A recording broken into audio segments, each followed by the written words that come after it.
Oh yeah. Oh yeah. Oh yeah. Good morning, good morning, good morning. Good morning, sleepyheads. Good morning. Oh yeah. Oh yeah. Oh yeah. Thank you for joining me this morning. We're gonna get a little messy. It's a lot going on. So we're gonna get started. We're gonna catch up, you know, with the world and the insane to the membrane. It's a lot of cuckoo craziness, a lot of weirdness, a lot of unexplained phenomena. I don't know where we're going to start at first. I think we're going to get right into the business, right? We got to get right into the business. But again, I want you guys to come on in and relax yourself, okay? Relax, unwind, you know? Hang on me, ay. Baby, kind on me. Relax your mind, take your time on me. Oh, yeah. Mm. Get yourself ready. Get in the mood. Relax yourself. Baby, grind on me. Hang on me, ay. Baby, kind on me. Relax your mind, take your time on me. Baby, kind on me. So we gonna get into Pharoah in a minute. We gonna hold on to Pharoah. We talked about it last night, but it was some stuff that he said that we didn't even really get to follow up on. But you see, young Pharoah was locked and loaded. He's ready to go. He's ready for a beautiful morning. Grind on me, relax your mind, baby. Grind on me.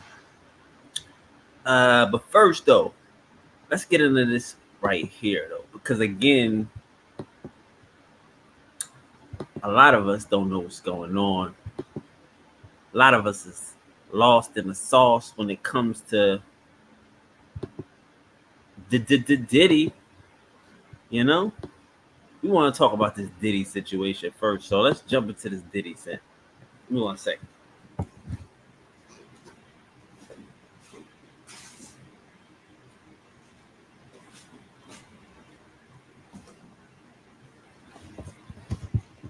I want to say poor Diddy, right? Poor billionaire Diddy. Damn, when it rains, it pours. I mean, this ain't right. This can't be right.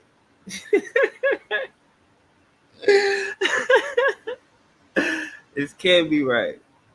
You know, Diddy's in the news once again. He just settled a case with the lovely, the talented Cassie. And we all was wondering, what the hell and why the hell did Cassie just up and walk away from the man? Well, maybe she didn't up and walk away. Maybe she escaped. You know, maybe it was an abuse. It was a dungeon, huh? So yeah, we know what happened in her lawsuit. She alleged that Diddy was a freakazoid, to say the least, right? He liked the extras. He was a voyeurist, you know.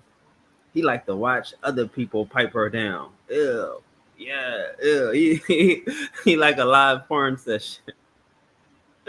You know, that's a porn addiction to another level, though. When you got billionaire money, you don't watch pornos. It's crazy over here in Hollywood. This what you want? You want to be a movie star? Huh? So let's get into this lawsuit. We're just gonna recap before we bring it up to how we got to the cover of today. This is crazy, bro. You know, this is crazy. Diddy, who changed his name. We all remember Diddy changed his name to Love. So he did an album, right? Nominated for a Grammy. The producer of the album, Lil Rod, accuses the man and his associates of SA. They accusing a man of SA, straight up sexual. Yeah. Mm-hmm. That's not a look. That's not something that you want to believe. But let's just find out what's going on here. And I'm gonna be honest with you, like, you know, I am not a Diddy fan. I don't know Diddy. I've never met Diddy. I never really had an interest in meeting Diddy. I don't know. Maybe I was scared. Yeah, I mean, goddamn. Maybe I was scared to meet certain people. You know, because you could just tell with certain niggas that they ain't right, bro. But I don't know. I don't know. It's just something about it. Universe kept me far away from brother love. So the illest thing about this is that it's another lawsuit about Diddy. The guy is saying that Diddy um, sexually harassing and threatening him over for more than a year, as well as securing footage of Diddy and several of his associates involved in illicit behavior and alleged sexual assault. So this dude was, he a producer and a videographer. That don't go together. You don't help produce a music album and then have a video title on it. So he got footage. He got lots of footage. Better believe it. Man, call himself a videographer and he making albums? Nah, he creep. It's crazy. He's seeking $30 million, in a federal lawsuit. And he named several high profile figures. Damn, this nigga named his son, Diddy's son, Justin, Universal, Motown. Damn.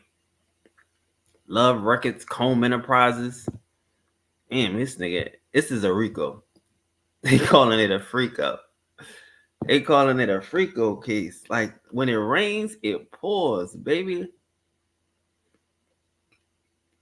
The freako case. How you got your son involved? See, the thing with Cassie said that her son was securing little young chicks too. Like, this is crazy. This shit. The freak off family. Get your freak on. Get your freak on. Hey, get your freak on. Get your freak homes. Get your freak homes. Damn, that's crazy. So the victim is a multi-instrumentalist describing himself as a heterosexual Christian man, alleged that he was the victim of constant, unsolicited, and unauthorized groping and touching of his anus by Combs. Like, how you touch a man's anus, bro? What are they doing over there? How do you constantly get touched in the anus? I can't imagine being touched in the anus. One, not the butt. You know what you got to go through? You got to go past cheeks.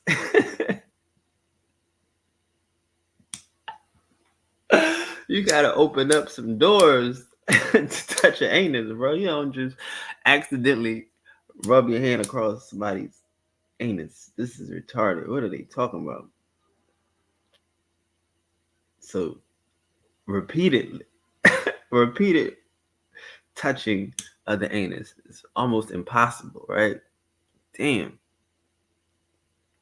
And was uncomfortable with Mr. Combs' advances, expressing his complaints to Diddy's chief of staff, who allegedly told him, Sean will be Sean. Ew. Pause. Pause. Sean will be Sean. Hollywood will be Hollywood. Oh my God. This is what you signed up for, huh? You know how it go in Hollywood. That's crazy. Like, you talking to the employee about the boss, and all they gonna say is,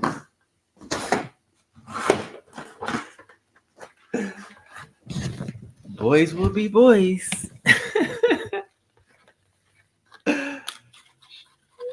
Right? Boys will be girls. Oh my God. He also alleged that Combs tried to groom him into engaging in sex with fellow producer Stephen Aaron Jordan. Ew. That's crazy. They saying Stevie G and the men, Stevie J. You know the whole rumor used to be that his girlfriend used to be a man. That girl with the accent, the Puerto Rican princess. Charlamagne used to swear she was a man and shit. That is crazy.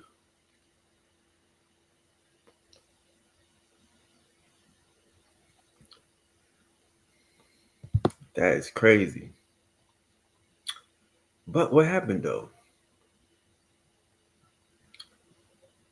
Mr. Combs possesses compromising footage of every person that has attended his freak off parties and his house parties, the complainant said. Upon information and belief due to this treasure trove of evidence he has in his possession, Mr. Combs believes that he is above the law and is untouchable. God damn. See, this is the Hollywood thing. See, this is the Hollywood shit. I'm telling you, they're going to have something on you. They're going to have something on you. And that's what makes them powerful to them. You know what I'm saying? Is that they're willing to break you. They're willing to, have illicit photos and compromising positions. You go into one of these Diddy parties, Diddy liked the party. And you got to tell him no. Ain't that a bitch? Diddy liked the party. And you got to tell him no. Man, so this is where I come in, because I'm like, bro, if you possess compromising footage of every person that has attended, this is about to open up Pandora's box, right? So of course it does, right? It opens up Pandora's box. These niggas is talking about redacted names. They talking about, guess what? One of those guys is Meek. What the fuck? Shout out, is Meek rocking?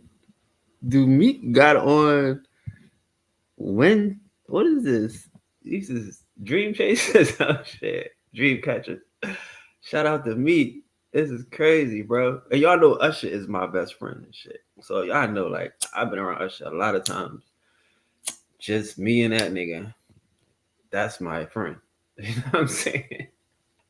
So I don't believe that shit about Usher. Y'all know Meek is like my young boy, right? But yeah, I've been around Usher probably a handful of times, just me and Usher. Real talk. And I'm ugly as fuck. Praise the Lord, right? But that's my nigga though. I didn't even see no tendencies in the nigga. Like, like when you young, because we was young when I met Usher. Like, I was like a freshman in college and shit. And he the same age as me, right? So, kids that be like growing up in a church that can sing, you know what I mean? Kids that be in a choir, they be kind of like, they got tendencies. Usher didn't have none of that. You know what I mean? Like the kids that can sing when they're young, a lot of them they have a little sweetness to them. But Usher wasn't like that. Word of mother. I remember at the video shoot for You Remind Me, right? Oh yeah, he had on some gay pants that day though, but they wasn't even his pants. You know what I mean? That was some shit that niggas he wore for one day, right? For the video shoot. But that video for You Remind Me that they, we shot the video up, and this is like the next year after I met him in Philly at Boys to Men joint. So now I'm getting invited to video shoots or whatever in Hollywood, right? At Keyshawn Johnson Club in Beverly Hills. He had the girlfriend Chili. Chili was his girlfriend. You know what I'm saying? So I never seen Usher on no weird shit. And even the niggas that was around him, like the dancers and shit, them niggas was like real niggas. We was smoking weed and shit. Them niggas, Usher ain't smoke. But the dancers, them niggas was smoking. Like by the time I had get back, first year I wasn't smoking, but this now I'm in college now. I'm doing like a year now. I'm smoking weed like heavy as shit, right? So I'm smoking with the dancers. We chilling, shit. But me and Usher, we cool. He don't smoke, but he hanging out.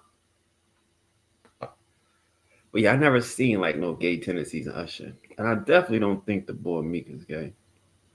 So this is weird. This is weird to even say this type of shit. Like you need video footage. That's what I'm saying. This shit about to get crazy. This nigga say he got footage, man.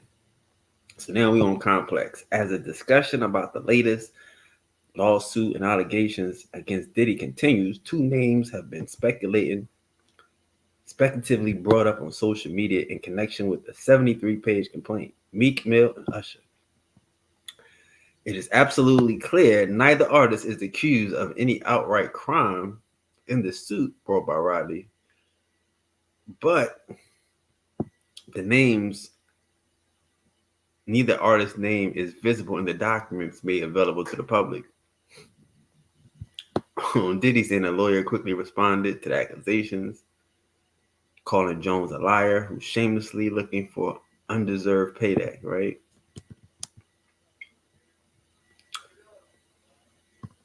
What he said, while we've taken down, what? Yeah. Oh, while we've already broken down who was named in the new suit, social media users have been discussing Meek and Usher in connection with the complaint because of some redactions in the filing. In the lawsuit, an unnamed rapper is mentioned as having been on Diddy's yacht where they were allegedly seen consorting with underage girls, sex workers. Okay, that's cool. Rapper redacted on Mr. Combs' yacht consorting with underage girls and sex workers. Further down in the complaint, the person who was named redacted is described as a Philadelphia rapper who dated Nicki Minaj. See, now that's crazy. How you gonna redact the nigga and then put all of that description up in there, right? Meek Mills is from Philly and he dated their chick, right? But again, shout out to Meek, right? Because the nigga, I mean, not shout out to Meek because if it's underage girls, that is wrong. But they are girls, my nigga. Shout out to Meek. Shout out to Meek. If they underage girls, they are wrong, right? If they underage girls, they are wrong. But at least they are girls, the nigga said, right? Because some of these allegations don't have nothing to do with girls. I don't know. Some of these allegations don't have nothing to do with girls. So if it got a girl in it, I gotta shout them out and shit. Right? Shout them out one time, Pharoah. I know me, baby, grind on me. Relax your mind, take your time on me. Oh yeah, oh yeah. Oh yeah, oh yeah. Yo, what the fuck was that? Oh yeah, oh yeah. So you already know that that's a little fugazi situation though. I don't know. That's just clickbait, I guess, right? They're not saying that he had a sexual relationship with Diddy. They're saying he was on a boat with some girls. And again, like, how do you know how old some girls is? You thinking that they old enough to drink, right? What the fuck? He said he was sexually assaulted by a cousin or assistant of rapper Young Miami, who has dated Diddy. Damn. Was sexually harassed and assaulted by Oscar winner Cuba Gooding and obtained footage of a rapper and R&B singer whose names have been redacted from the complaint, consorting with underage workers. Right? We already seen that one. That's crazy. So let's keep going right here. These screenshots have been widely circulated. What screenshots? Okay. Jones claimed Diddy's connection to Stevie J was used as part of an alleged promise regarding the Grammys. Jones alleged that Diddy used his admiration of the Bad Boy Records Grammy winner to groom him for sex. What? Included in the lawsuit are screenshots purporting to show Stevie J having sex with a white man. Oh my God, they got screenshots of Stevie J. Do y'all want to see these screenshots? Oh no. Let's see what type of screenshots they got. Stevie J over there. Hold on. It's crazy. I gotta see it before I play it. I might get. Yeah. Okay. Well, they don't show it. We ain't gonna do that. We ain't going there because that's extra. Damn. We ain't gonna do that, right? We're gonna be We're not gonna be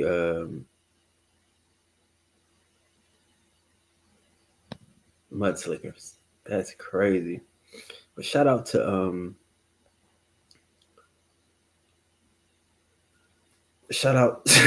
to not having sex with Diddy. That is crazy. And then it says that. What did it say about Usher though? Like that is retarded. Usher obviously recently played the Super Bowl. Oh, it says, but it says, and then it does say he had engaged in sexual intercourse with rapper and R&B singer and Stevie J. I don't know. That's weird, bro. That's crazy. That's crazy, crazy, crazy. I don't know. It went from partying with underage girls to you being a you being a girl and shit. You know? It went from hanging out with underage girls to you being a girl. I don't know. And I guess they talking about, Diddy be talking about he want to take you shopping. You know what I'm saying? And then they got the picture of, Meek Mill and Diddy wearing the same clothes, like looking like twins, but they just be, wait a minute. Shit. Damn, yeah, stop that. Sorry. I don't know what's going on here. Don't show that. Nah, in this age it happens. But let's see that Meek Mill Diddy shit.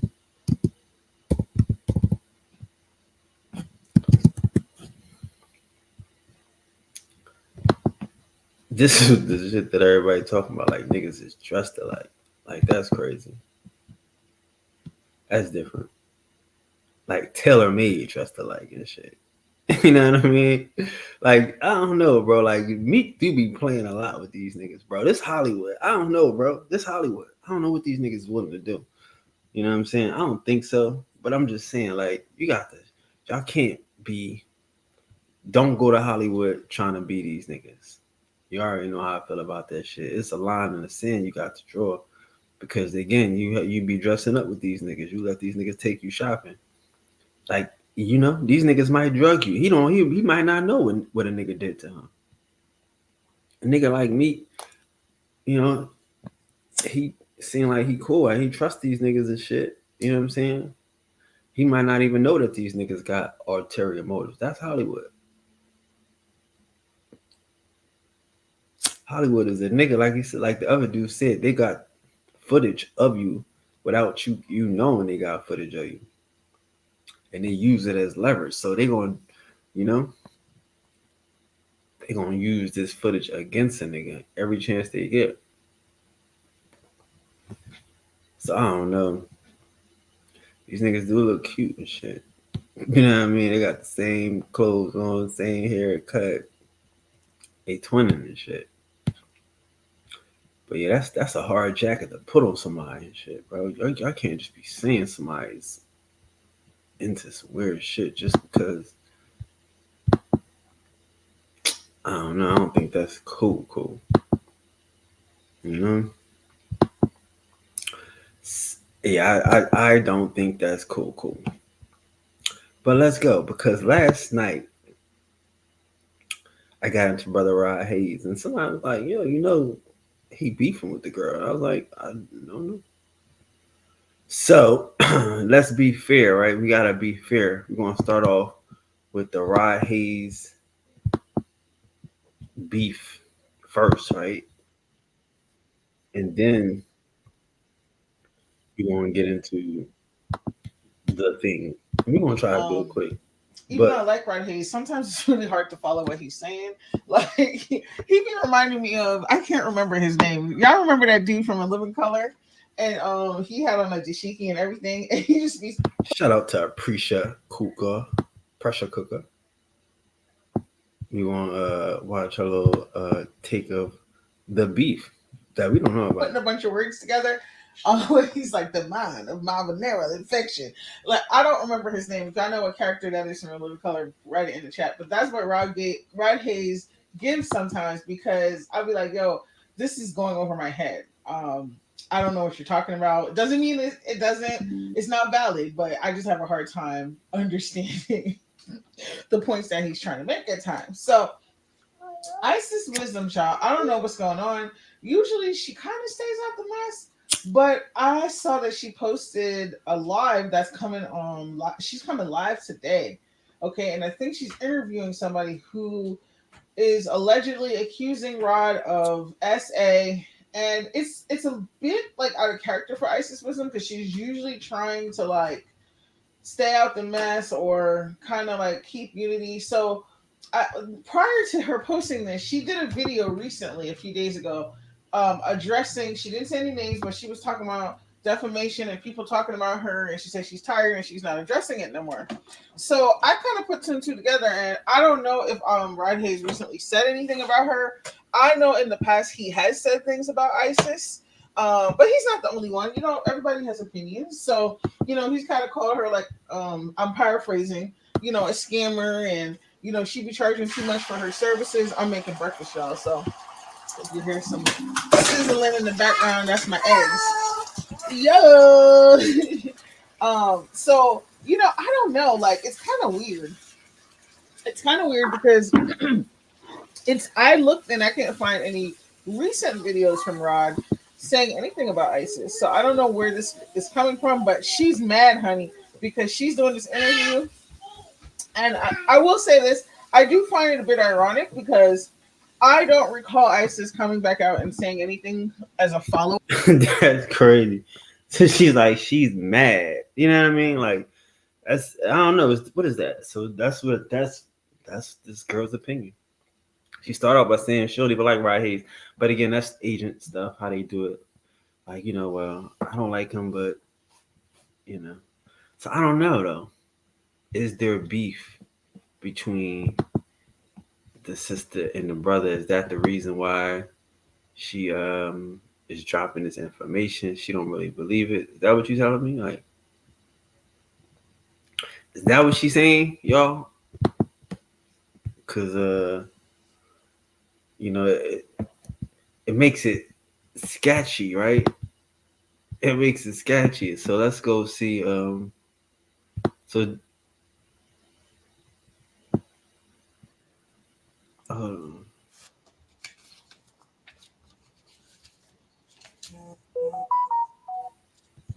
there's a lot that needs to be addressed, a lot that needs to be covered, and a lot needs to be talked about. Okay. I ain't gonna mention no names, but it's more so just about teaching people some things, teaching people about some lessons that they need to know. All right. One of the biggest things that I've observed about our community is the ability to be able to discern. It's like I am really sick of this mentality, especially coming from younger people. Okay, so this message is for y'all, the younger people. I'm going to need you guys to really step your game up in terms of your discernment. So I'm going to actually teach you some things so you know how to discern. Okay, what kind of energy are we currently in right now? What have we been talking about? What have my lives been talking about over the last 3 years? Shout out to I don't know. We watched the interview. We about to watch some of it again, but it was supposed to be alive though. Hold on, let's see. I wanted to see. You know, so she ain't say nothing about Rod Hayes in a minute, right? I don't know. I don't think she did. She just did the live. Let's see. Because again, like, you know, I don't want to be the one that's promoting unnecessary negativity. If it's like hate, the girl said she hating. So if she hating, you know. But let's get into it. Let's spiritual see. events, go to see the prophet, the prophetess. That's what I grew up doing. And entertainment, modeling. Okay. So look, this is the victim. This is ISIS with the head wrap. Again, I don't know these people, but I think, you know, I'm a react. Doing other things like performing in different ways. I make music, and yeah, that's where I came from. Started doing YouTube as a teenager. Then I got into the business field of real estate. And so people were saying they wanted to go off grid, and I thought I could assist with that and help people find properties so they could grow their own food and stop living in constructed housing and, you know, do van life, stuff like that. That's what I do, and that's what I came here for. Okay, I kind of want to give people a roundabout feel for how you even met Rod Hayes, how this even came about. Can you tell me that? So a lot of people know I used to. All right, so wait, before she go, like, I didn't even peep that on her screen, on the bottom of the screen here, y'all. It says Tierra alleges Rod Hayes sexual. Like, she leaving that on the screen, like at the bottom. It says under her name Isis Wisdom. It says she alleges Rod Hayes sexually assaulted her. That's crazy. I don't know. We about to find out. To work for Rashad Jamal. So this girl used to work for Rashad Jamal. Oh shit. So she might be a groupie. She might be like a conscious community, you know, pastor. And be around him and his family. And people would see us doing live streams a lot, even before we met in person. So Rod Hayes told some people, I want to go live with Ellie. And I was associated with this one particular individual, Young Kai, who's rather close with Rodney Hayes. And so he was talking, they were both talking. This other person sent me a DM, was like, Rod wants to go live with you. So I started going live with him on Instagram after that point, and we did 2 collaborations on my Instagram, and one of them I posted on YouTube, where we were talking about Black history. Okay. Now, there were rumors that I had heard that you were supposed to be Rashad Jamal's next wife. Is this true? He did ask me to be his wife. Okay. And how? Look how she smiled when she said that. Like she is cool with that. Like, yeah, the the alleged sex offender. Yeah, I was going to be his wife. Like, she might be one of them content, and so yeah, she is not as young as she looked. We found that out too. This girl got kids, right, and a husband, a real husband, like with kids, and she about to be Jamal Rashad's 3rd or 4th wife. How long was you in that situation? Okay, my laptop had blacked out. If we're going to count the months up until it was roughly April when things completely ended, that was when he had his live show. So October, November, December, January, February, March, April. So 7 months, that was when that situation was going on up until things got completely cut off in April. Yeah, to count it on her hands. This girl too old to be counting fingers and toes right now. She too old for that. She playing a game here. This girl ain't serious. Who counting on fingers and toes out here having a grown man conversation about assault? She counting on fingers and toes. Girl, please. Okay. Now, at the time that you were speaking with Rod Hayes, was you still in this situation with Rashad Jamal? Mm-hmm. Okay, so I want to make sure the timelines are clear. So Rashad Jamal and Rod Hayes, were they cool? At the time, yeah. Okay. And was Rod Hayes cool with any other family members besides Rashad Jamal? In Rashad's family, what Rashad would do is he would share different platforms with his mother, probably other relatives, but I know specifically his mother. So that included Remedy H and Rod Hayes. And Rashad's mom let me know I've found Ellie on YouTube with Rod Hayes. Okay. So then, but these is internet friends. These niggas ain't never meet each other. The way they talking, this nigga can't even drive. These niggas ain't friends. They internet friends. They do live streams. They share audiences and shit. They mix the dope. They're not friends. That's not like, you know what I mean? He not backdooring the nigga. He don't know this nigga. He ain't taking the nigga's in jail. You know what I mean? Like, why would you even want a nigga that's a accused sex offender, his wife, unless you with that type of shit? and how did you meet Rod Hayes? How did that whole thing even come together? How did you even meet this man? Did somebody link that up, or how did that meeting in person? I was helping with Rashad's case, and so after he had been locked up for a minute, after I'd already helped with announcing things and speaking with people in the DMs, helping people to get things together like character reference letters, sending out the address and everything for people to set up communication at the jail. After I had already helped with those things, Rodney called me, and this is what he said. He said, "I'm going to get you." And I said, huh? He was like, "I'm going to get you." And I was like, "What do you mean?" He was like, "I'm here. Basically, I'm here to help. If you need anything." I was like, "What are you talking about?" And he was like, "The people around you aren't going to treat you well." And I said, "What do you mean by that?" And basically, he made it seem as if it was an intuitive message. He didn't specifically say Big Mama said this, or at least I don't recall that. But he made it seem like it was like a psychic message that he was looking into my future, stating that the people around me weren't going to treat me well.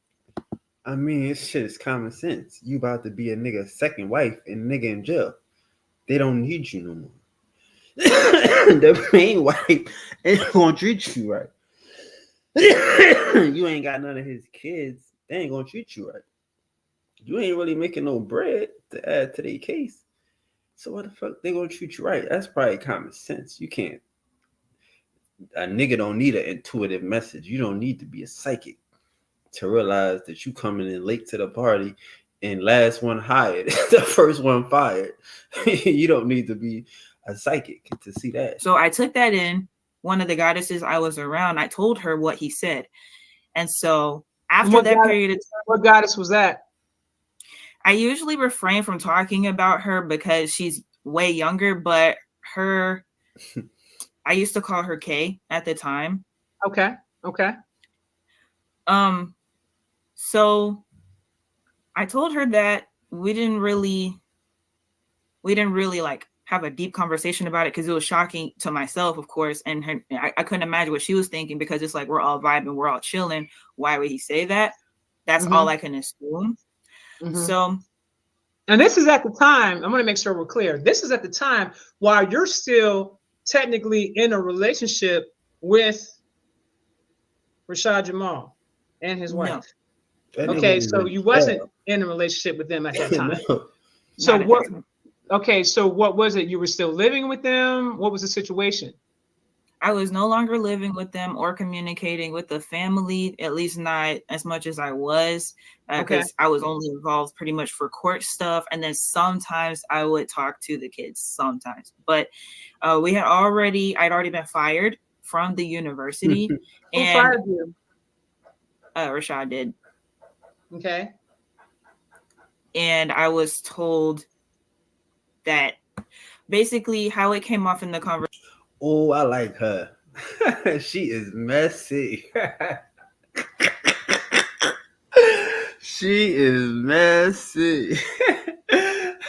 Who fired her? Rashad. You ain't got nobody to blame here. But she messy. She gonna make it seem like she gonna make it seem like conversation. Rashad was like, "Oh, you thought you were my second wife," as if it was like a thing of all this other stuff never happened. Never So happened. then we had another private conversation. That was part of a group conversation we were having with the people that were working with him, people I was around. So I was in Atlanta at the time, but I was not living with them at their home at that period of time. So that was part of the group conversation where he says, "Oh, you thought you were my second wife?" And I was like, "Okay." Then we had a private conversation after that, and that was the day of his live show event.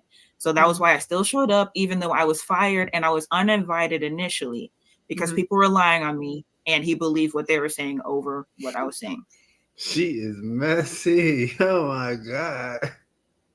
She is messy. Look at her face. Everywhere she go, huh? Drama, drama, drama. Drama, drama, drama. And look at Isis. Isis not even paying attention to this shit. Cause she just want to get right. Get him, girl. Get him, girl. But this girl is a walking tornado. Oh my god. She might be working with them folks, man. She come around Rashad and he go to jail. Now she got Rod Hayes on the hot seat. But once we talked individually, then I got re-invited to the show. And then everything happened with her. It's all individual. She got secret conversations and secret shit that only happen with them. When niggas telling you like, you not my wife, but no, behind the closed doors to me and him, I'm his bitch. Okay, so basically you had some people around you that was lying about the situation to him. Go ahead. And then y'all had to have a private conversation to clear the air. And after y'all had the private conversation to clear the air, then y'all was able to get back on good terms. Go ahead, help her out, Isis. Yeah, me and Isis, go ahead, help her out, baby. Give her a helping hand. Clean up that mess. Him specifically, so it was no more romantic stuff and it was no more job opportunity sort of thing. So that happened, and then he gets locked up. So by the time I go live with his wife, he requested for her to do that. I was not getting paid, and there was no family ties. I was doing it out of the kindness of my heart. Okay. Now, I noticed that you had posted on your Instagram that you were suing her. Is this correct? No, she's suing them. And why are you suing her? I'm suing her for many different reasons. For one thing, defamation of character. Now, she never spoke completely out loud in public against me. However, there's enough evidence where I'm going to subpoena Meta. So Instagram DMs, Instagram messages, Instagram posts, previous archived live streams. I'm getting that information where she was spreading narratives to people in their private conversations to where then they out loud spoke against me. So she prompted them to speak publicly about me in a negative way. So it was that. Also, she threatened me with her own lawsuit for defamation of character, which I never said anything about her or Rashad to anybody in a negative way. She recently spoke to me earlier this week on Sunday, which I did post on my channel as well, where she apologizes for what she did because she said that she put the lawsuit out on me to basically silence me. She heard that I deleted a live stream where I said that she and Rashad were basically holding me captive at their home. I never did a live stream and said that. So she sent me a lawsuit threat because of a rumor that she heard. This shit is crazy. This is crazy. This is the second wife beefing with the first wife. The nigga in jail for touching on the kid's wife. Like, what the fuck? The kid of the other wife or some other shit. Like, the kid of the baby mama. I don't know what the fuck. This shit is crazy. But now this nigga in jail, so Messy is going to sue him. She is my messy friend. She's suing the wife now. That they don't got enough problems. If the wife ain't dealing with enough court shit, she's suing her. Damn. Along with the fact that I sent her an email. I sent her an email and I said, shut the fuck up, because I heard that she was being rude to other people. And the only reason I took their word for it is because it lines up with exactly what happened with me. The exact same timeline. People were helping.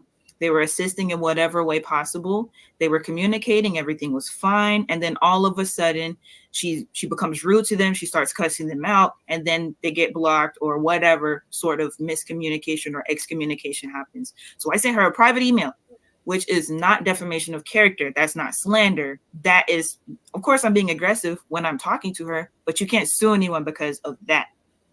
She also threatened to fight me. So I'm suing her for attempt of violence.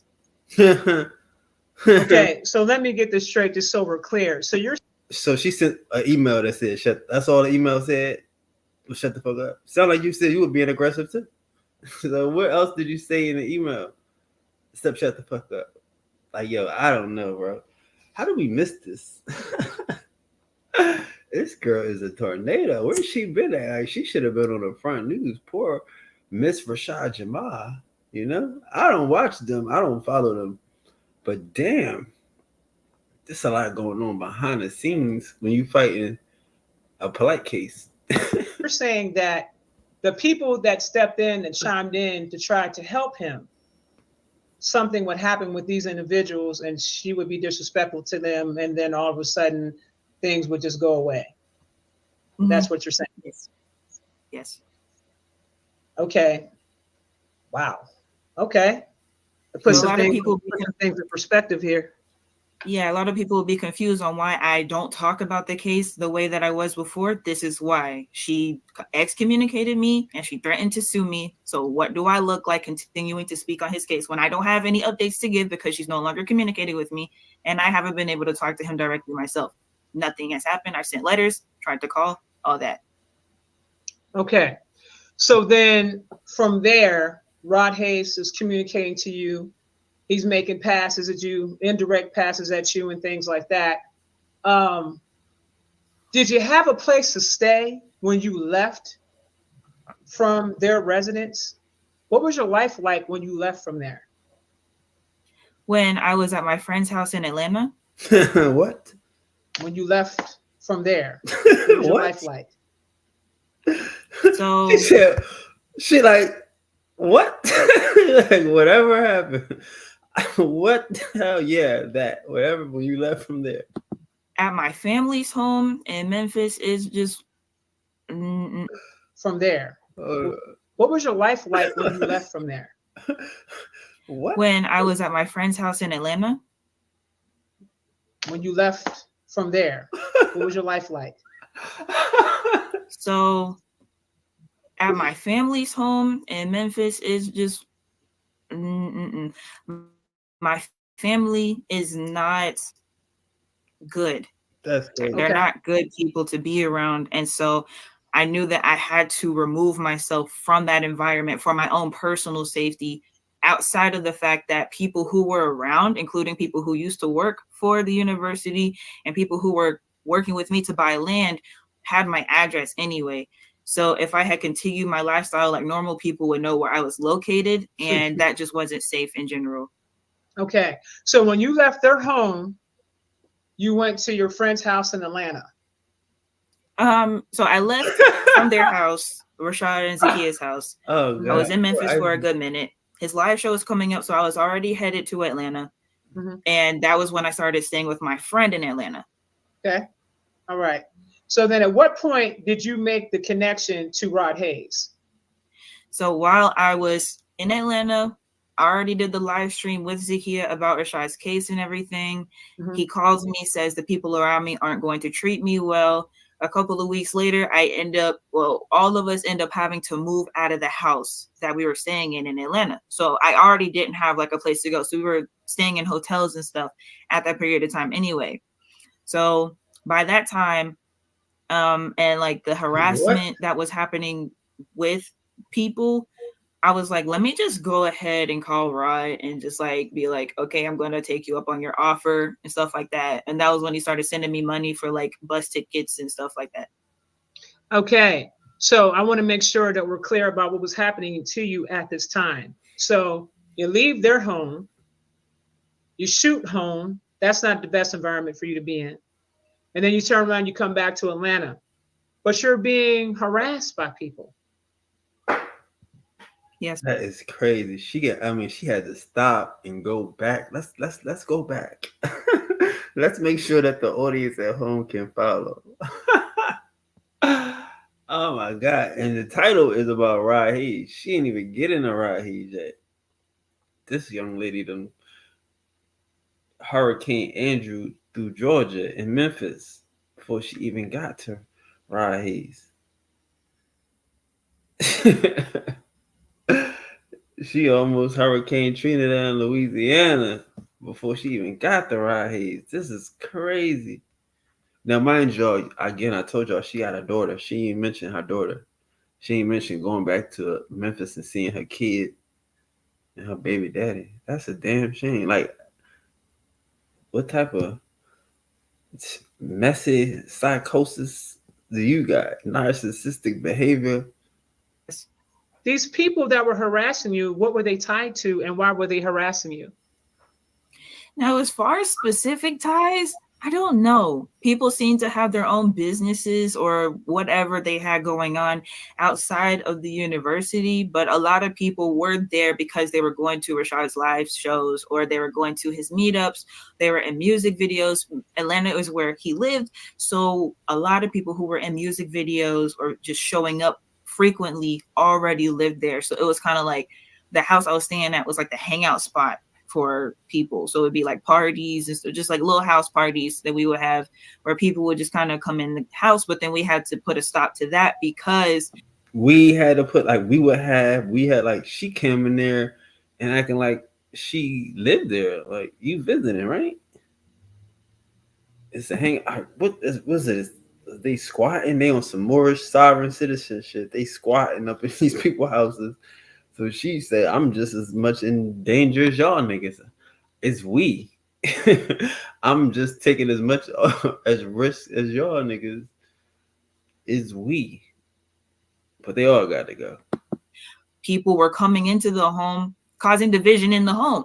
Specifically, I am suing Brother Anu In the squat, in the trap house. She calling it a trap home. The hell? and his wife, Ann, because he's one of the people who was doing that. He would believe what other people were saying about me on the internet and come to our home where I was staying at and make other people argue about me. Mm-hmm. That seems to be rampant within our community where people just believe what anybody says. It seems to be very rampant. Okay, so you took Rod up on his offer. He sent you money. The money that he sent you, was it enough for you to return? Was it enough for you to go to his place? Yes. So you went to Michigan. I went directly to Chicago with the bus ticket money that he sent me. And then from Chicago, we both traveled on bus from Chicago to Michigan. So he met you in Chicago? Yes. Okay. Now, as you guys are going home to his... Give me some of that bubbly stuff. Man, that is crazy. Did y'all believe that hype? Are we serious? She wants some of that bubbly stuff. She mad at the nigga. Don't be mad at the nigga. He wants some of that bubbly stuff. Don't be mad at the nigga. You know what I mean? He said he wants some. You about to give him some. Baby, grind on me. Hey. Relax your mind. Take your time on me. Take your time, baby. Grind on me. Come on, grind, baby. Take your time. Yo, what the fuck was that? I said grind. Come on, baby. Take your time. Nigga wild as hell. baby, grind. Yeah. Baby, take time. She want to grind. Don't ask me about no fucking niggers that's copying what I'm doing. You want to take a time? How do I feel about a copycat? So take your time. Let's get back to it. His place in Michigan. Did you meet his family? Did you have the opportunity to meet his family? Yes. Okay. And was there any other people there around at the time when you you were there? Yes.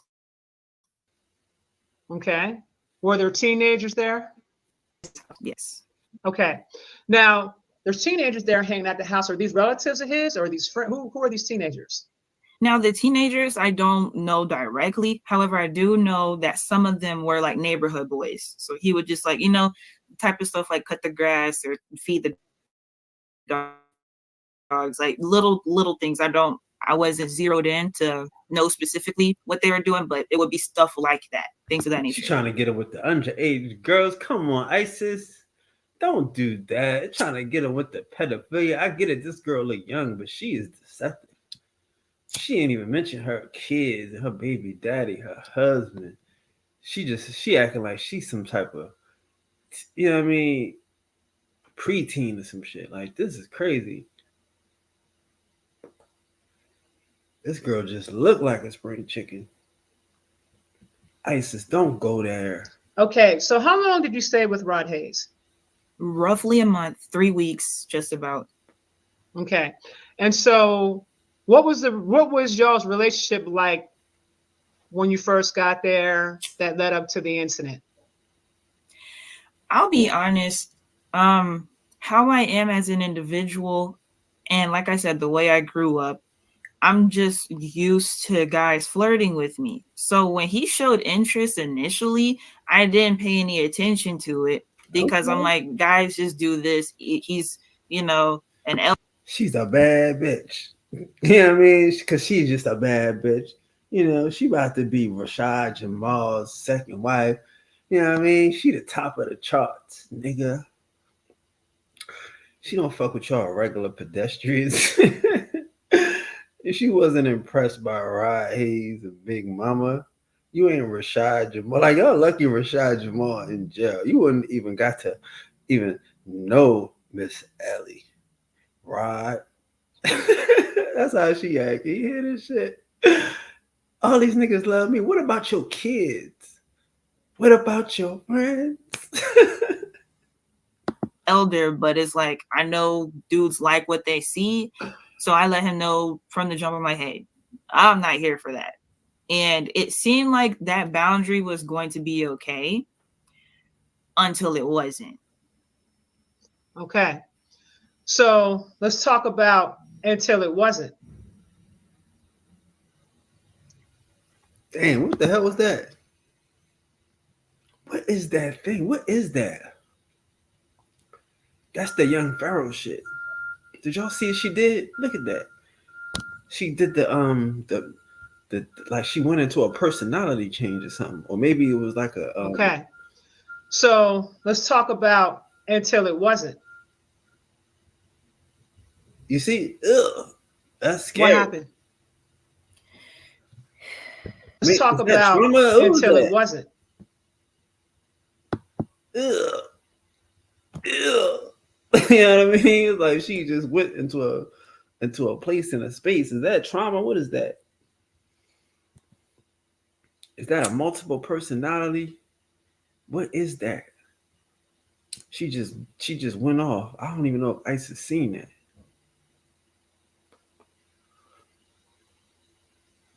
You know what I'm saying? What is that? Like, look at her whole face. Her whole face changed. She's like a different person right now. And shit, like a different person. You see her face look different right there. That don't look like the same girl. That is crazy. We talk about we be dealing with forces unseen.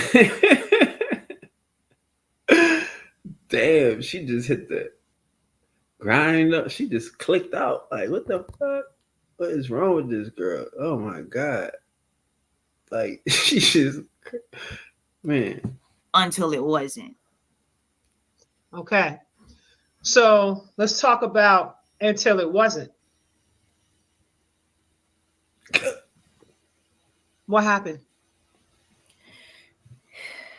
So me as an individual and people who are genuinely spiritual, and even when you read the Bible for different contexts of what feminine healing is, you can have physical touch with people and it be a reciprocal healing with people. So I'm the type of person where I can share a bed with someone, or I can like just hold them and they can hold me. And then we know what type of energy exchange that is to help one another. So I didn't mind sleeping in the same bed as him. I wasn't minding that at all. It wasn't bothering me because of how I am and how I've been with other people. There's no sexual contact with that. So he was comfortable with it, obviously. And then he started to cross boundaries as far as like touching. Like, yo, like that is such a shame. He's comfortable with it, sharing his bed with somebody that don't want to touch him and shit. He's comfortable with it. You know what I mean? Like, I don't think he's as comfortable as you would think. Obviously, no, nigga. You invite somebody into your bed, man. I don't think you thinking that they don't want to be touched. But okay, on me too much. And so I would be like, hey, dude, okay, we're just not going to do this anymore. Like, I get it. The whole, like, the house is filled up. There's no room for me to go to. There's no couch for me to lay on. Hold on. And like, stop for a minute. Let's talk about that part right there. So how many bedrooms is in the house? From what I remember, it was roughly 3. And then there's a basement. Okay. So there's 3 bedrooms and then a basement. And so you're saying, and I want to make sure that my audience is clear about what you're saying. You're saying there wasn't any room besides his bedroom. Did you feel as though that you were set up? Did it seem like a setup to you? I didn't feel that way until I tried to leave. Well, until I did leave. What do you mean? So by the time I tried to, I say tried to leave because once I got to the point of leaving, I was pretty much asked not to leave by his relative. pretty much. His relative? His relative was living on the couch. Well, not living. He was laying on the couch as I had my bags at 4 a.m. And he was like, oh, you sure you don't want to stay? It's late or like it's early. And because my thing is, why are you awake right now anyway? What? It's his house. Okay. So you couldn't even go sleep on the couch because the relative was sleeping on the couch. Mm-hmm. Then the same relative, does he have a room of his own? Yes. Was somebody sleeping in his room? No. This is crazy. Okay. So let me ask you a question.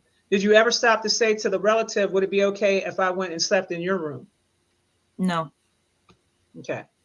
But just something that didn't come to your mind and just you didn't think about it. Like, I gotta really give her Isis credit for asking these type of questions. It's like, yo, you're really just like leaving out half of every story that you're telling. I mean, you're leaving out 90% of all the stories.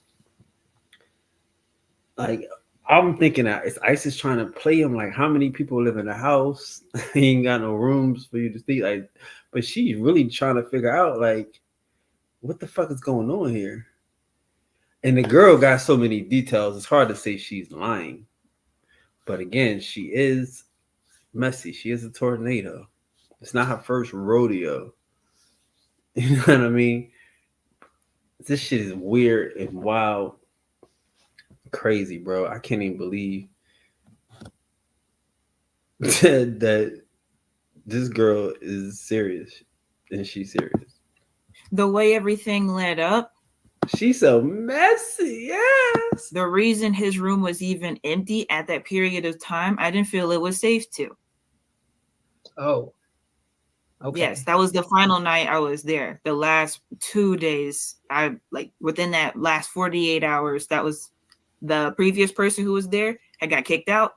I tried to sleep on the couch so I could pretty much make my escape easier. Honestly, I was already plotting to leave. And he ended up laying on the couch, even though he had his own room. Give me a second. That's crazy. She got to think of the next line because that's weird. That's weird. Like, but what does that mean? You okay? What does that mean? Yeah. So we're going to have you repeat that last part because you What does actually kind that of went out. mean? So that last part. Could you repeat it? What? What was the last thing you heard? Girl, I heard a you know, Before something like that. What before was it that? messed up. You know No, do you know what I said before you it were just messed up? talking about the last night when before you left, you were just talking about that part. Okay, so pretty much within that last 48 hours of me being there, someone else Yeah. had got kicked out of the house, Right. and I plan to sleep on the couch at that point in time, so I'll have my bags close to me, and I could just make my escape out the front door easier at that period of time. But instead of that happening, the relative was laying on the couch instead of in his room how he usually does. And so that was when I already started feeling like it was a setup, because I'm like, why would you all of a sudden not sleep in your own room just because these other people had left out of the house? Other Okay. people? How And many that people? part made you feel uncomfortable. How many? Like that's what you trying to say? Like how many people in the house? This girl ain't uncomfortable. She was just squatting in Atlanta, got kicked out of some shit. You know, I mean, at least here they not squatting. They got the right to be here. She ain't scared. This shit crazy. But damn, how many people is sleeping on the couch though? That's the part where you Yes. said I don't really feel safe. So it felt weird to you. You was getting Yeah. weird vibes. Okay. Now we're gonna get into a little bit more detail about what happened. And this is gonna be a trigger warning for everybody that's listening right now that may have experienced this. But I'm going to allow her to speak her truth. Use discretion because we are on YouTube. But let's talk about what led up to the night of the assault. What happened? So it was 3 specific incidents that I remember vividly, where the most disturbing one was, this was when I was still okay with laying near him before I started saying things like, okay, I'm going to lay over here and use a different blanket. Okay, I'm going to flip on the other side of the bed, stuff like that. This was when I was still okay with being near him. On one instance, he grabbed my chin and started to move my mouth towards his, thinking I was asleep. So he thought I was asleep, and he started moving my mouth towards his. And at first, he was already kissing on my ear and like on my head and stuff. And so he starts moving my mouth to kiss him. So I'm genuinely like, I know I'm not tweaking. Like maybe he'll catch his senses and then like stop, but he doesn't. And then he keeps moving my mouth, and his mouth is like right by mine. And then I was like, are you trying to kiss me? And he was like, if you allow me. And I'm like, how can I allow you when you think I'm asleep? And you didn't say anything. You just started moving my body without my consent. That's crazy. So that was a really disturbing incident. That's And crazy because again, that is crazy. What y'all think? That's assault 1, huh? I don't know. You got to put a question mark by that shit. Like, come on, y'all crazy. another really disturbing incident was when he starts like, And see, you got see now she's saying they disturbing incidents. The lady got sexual assaults on the motherfucking title and shit. I haven't seen an assault yet. I've just heard about disturbing instances. There's another disturbing instance. Oh my goodness. rubbing on my back and stuff. And he starts like filling me up a whole lot. He starts groping my chest. Oh, wow. And that was when he moved his hand down to my sacral chakra area and started using his hand to touch me and go inside of me. And he was kissing on my back and stuff. Well, before he started kissing on my back, Hold on, wait a minute. Did we miss something, y'all? Did we miss something? Is this the disturbing incident, or is this the SA? What the hell? He said he went inside of her. That seemed like it's to be kind of like, come on, what is this the disturbing incident, or is this the SA? Which one is it? Oh my god, I would hate to hear SA if this is just disturbing. That's how she premised this, y'all. Here, the other disturbing incident. Oh my goodness. At least it ain't a crime. It's just disturbing. Don't change up now. I said, hey, like I moved his hand out my shorts and I was like, hey, let's like stop before this goes too far. Oh my and then God. he forces himself back on me and starts kissing on my back. So then I got up and I turned the light on and I was like, what are you doing? So that was when I was like, okay, no more laying next to each other. I'm just going to sleep on the other side of the bed all the way with a different blanket. And then the final incident where I did leave that last night. Okay, make sure this is back up. Okay. That is crazy. All she could say was, stop before we go too far. And the nigga jumped, yo, okay, well, shit, let me try harder. Like, that's what that sound like. You better try harder. Sound like you better eat the pussy. Like, you a desperate old man, right? How desperate are you? You ain't that desperate and shit. That's how you play, motherfucker, right? I ain't trying to say it, but a girl like this, no disrespect. I'm not saying, again, she not saying that this is the incident. So we can talk about this part because it's just disturbing, but it's not the incident, right? Because I think instead of disturbing her, if you'd have probably ate the box, yeah. You might have had a better shot. At least you'd have lived to fight another day. No, I wouldn't have ate the box. Hell no, I wouldn't have ate the box. But I wouldn't have had in my bed for multiple nights.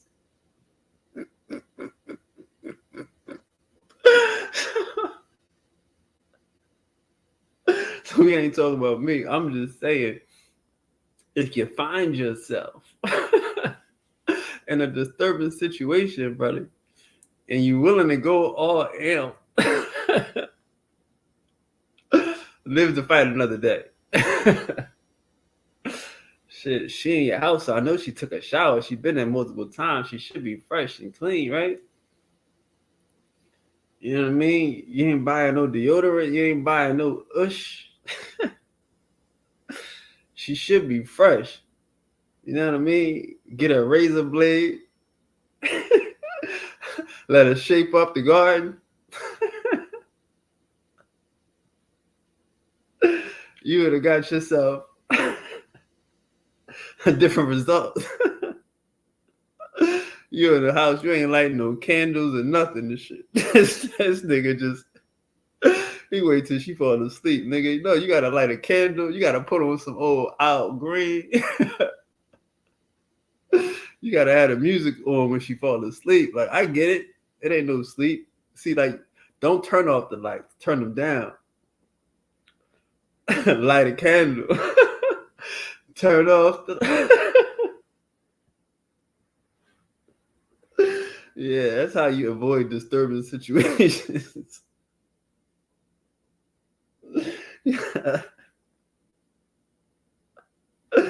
These niggas Africans and they ain't got no incense and shit.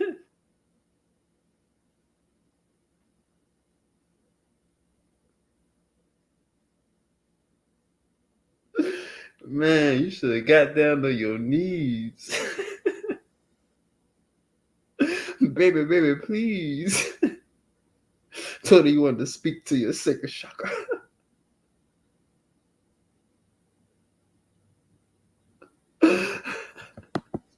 The final incident where I did leave that last night was I was all the way flipped over on the other side of the bed.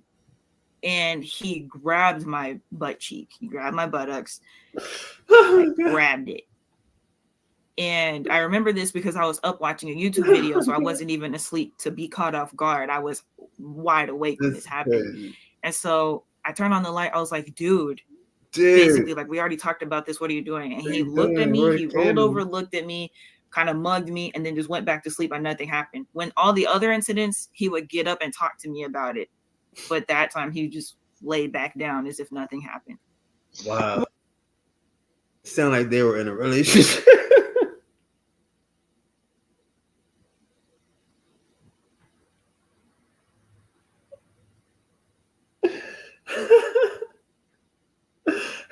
He would have a conversation. They would get up and talk about it. Every time she would rebuff his advances,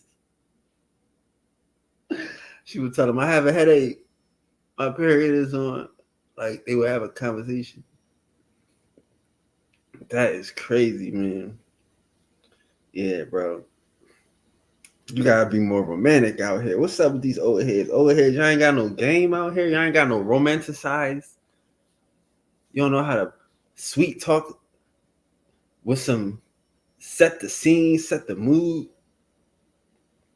That's crazy. He said the girl was on the phone. Was she watching a porno or she just watching YouTube? Like, what was the mood? You ain't got no mood set. She had on lingerie or she just she had her clothes on. So you got to like you can't even sit on my bed with clothes. You know what I mean? You got to have on shorts or something.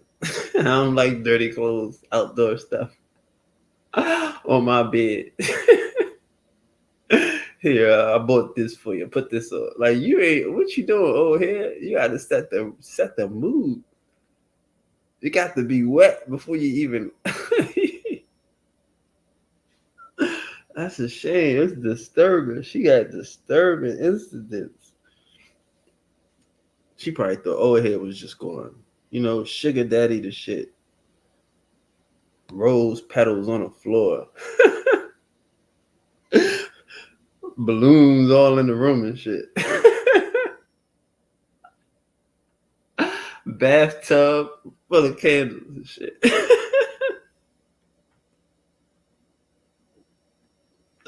He ain't do none of that shit. That nigga ain't even put on no soul music and shit. He ain't even put on the classics and shit. Damn, cuz, what was he doing over there? Set up disturbance. When you said that he would talk to you about it, what were the things that he was saying to you? So I would ask him, why did you do that? Because in my head, I'm thinking he's this teacher of the matriarchy and the divine feminine, so he should know better based off of what he's speaking about all the time. And he said, Big Mama said that I must learn more about the female nurture instead of the male nature. Oh, God. That's what he would say. That's crazy. What the hell?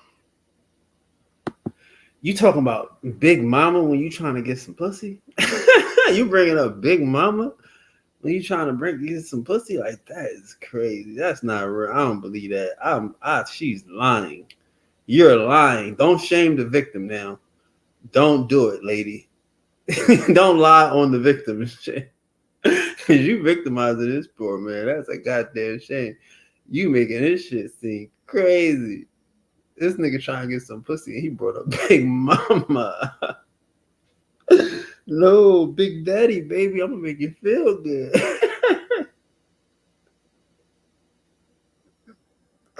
Big Daddy, I'm going to put you to sleep, baby. Like, Big Mama, what the fuck? He was going to menage a trois to Mama. Oh, my God.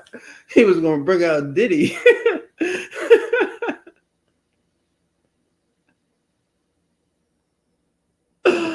This nigga said Big Mama. You talking about Big Mama when you try to get some pussy?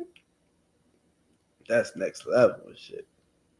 That's next level crazy and shit. That shit don't make no sense. Nigga, you too old to be learning about the female nature.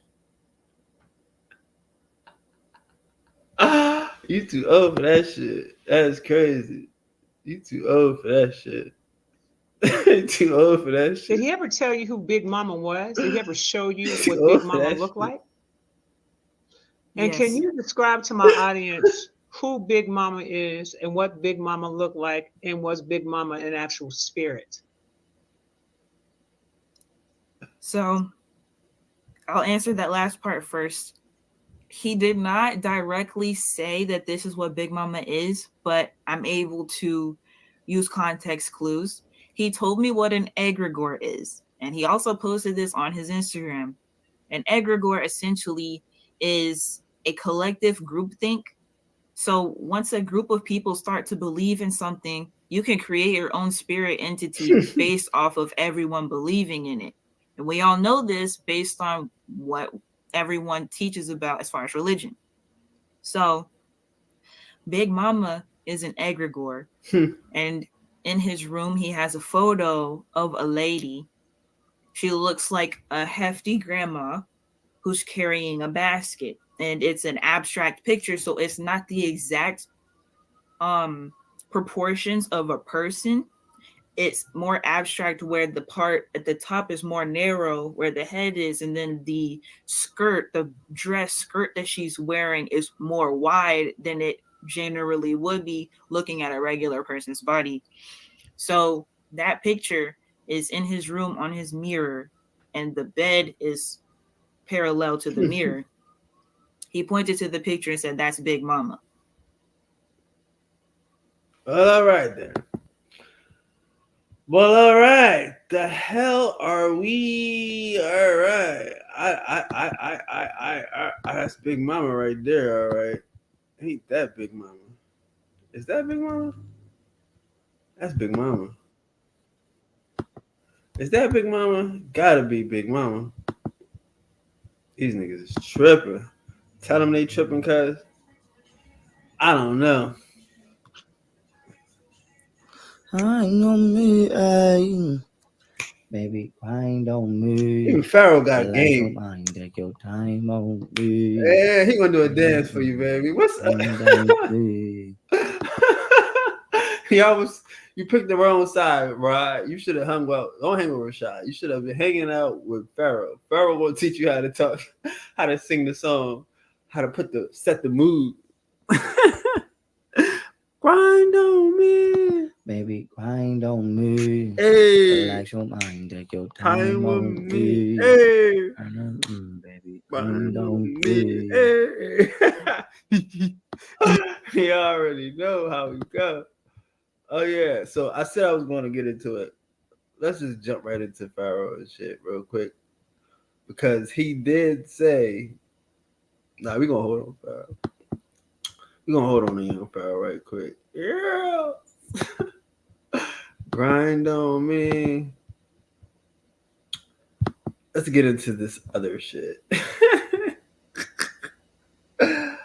Yeah. So, what's going on with the Taharka case? The Tariq Nasheed case. Well, obviously, you can look at the smile on this nigga's face. Just take a good look at my face. You know what I mean? Just some weird ass shit. But we all knew it was going to happen. Anytime. I had a court date today. And I had a very big win at a court date today. This was my second win. He had a big win off of Taharka. Look at this shit. Look at this face. That's why Taharka out here mad. That's why he out here chasing Indians and shit, huh? You mad? Grind with me. Let him run, baby. Grind with me. You got beat by the agent. Why would you take the agent to court? That was stupid. Very excited about that. Excited? I'm very excited about it. He beat the Moor. He beat the Pebble site. I appeared in court today. I was virtual because I'd flown out a couple of times before, but this time they let me do it virtual. He had to fly out a couple of times for Taharka. He got flown out. These niggas chasing each other and shit. Coast to coast. The lovers. Virtually here in LA. I was in court in Maryland, in Baltimore, Maryland, but I was virtual. They let me do it virtually, so I didn't have to fly out there. And oh my God. I was in court with Taharka Bay. Now, this isn't Bucci. This is Taharka Bay, aka Toronto Johnson. Toronto I was in Johnson. court and I won again today. I won again. I won a peace order against Toronto Johnson, aka Taharka Bay, Oh my God. in December. There was a sister who was a judge out there. We went to court. And for those who don't know, it's Toronto Johnson. Taharka Bay is somebody who's been harassing me nonstop. Oh my goodness. Oh my God. You lose. You lose, huh? That's why he can't talk about Tariq. This nigga got a pivot. He trying to find the next trending topic. He want to stay in a live stream. The judge said, you can't talk about Tariq no more. Damn. That nigga lost, huh? Quiet as kept, huh, Taharka, huh? Now you know this gonna be everywhere. You know everybody gonna be talking about it now. Cause you done lost, buddy. You wanna fight an Indian, and the Moor did what Moors do. They lost in court. You know what I mean? Nigga probably went up in there represented himself with his Moorish fez on and shit, and the judge probably laughed at him. Probably added on to the shit, gave him some extra shit just for having a Moorish, a Moorish fucking face. You gonna let this nigga play you out and shit? That's a shame. Damn. So what happened to the pedophile shit? I mean the sex. Damn, buddy. Damn. Somebody that we got into a little roast battle, and he got a little ruffled because of the roast battle and just took things a little too far. And then, you know, we had to do some straightening. We had to do some straightening. I had to be an informant. I had to do my job. I had to inform on some niggas. And I don't be knowing half of these niggas. But the niggas that I know, oh yeah, I have no problem informing on these niggas. I had a court date today with Toronto Johnson. His name is Taharka Bay. And for the record, by the way, and yeah, Taharka, I know. But yeah, he's, you know, it's been a thing. It's been a thing. It's been a thing. Oh God. But it's over now. It's over now. It's over now. It's been a thing. Taharka didn't destroy me though. So me getting this peace order don't bring me back to life, you know. But it's been a thing. And now the thing is over. I won. The police win again. The dude just kind of made it a point in life to just make videos and post about me all day, every day. So this guy's just been on the BS, you know, and I roasted him a year or so ago, clowned him. And for the record, by the way, let me say this, because I even testified to this in court. Taharka Bay, aka Toronto Johnson, is not a registered offender. He's not a registered sex offender. That's just me roasting him and clowning him. Wow. Are you really serious? Wow. Wow. Are you serious?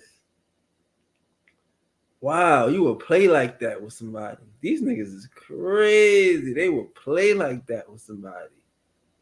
Get him wound up. Like, for real. I was just joking. I was just playing. I'm not credible. I was roasting him. I'm an entertainer. No one takes me seriously. I'm Tariq Nasheed. Not cheat. I'm no cheat. I'm good for nothing. That is crazy. I was just roasting him. He is not a sex offender. He better learn how to take a joke and shit. Like, again, why would you think anybody taking him seriously? Like, he don't take himself seriously, bro. So you can't, you know what I mean? You can't be mad at this nigga like that. You can't jump out the window over a sex offender. That's all you got. That's your motive. That's crazy, bro. And he has just said with a straight face, I was roasting him. Like, these niggas is crazy. I was joking. I was roasting him. He's not apologizing. He's just letting everyone know.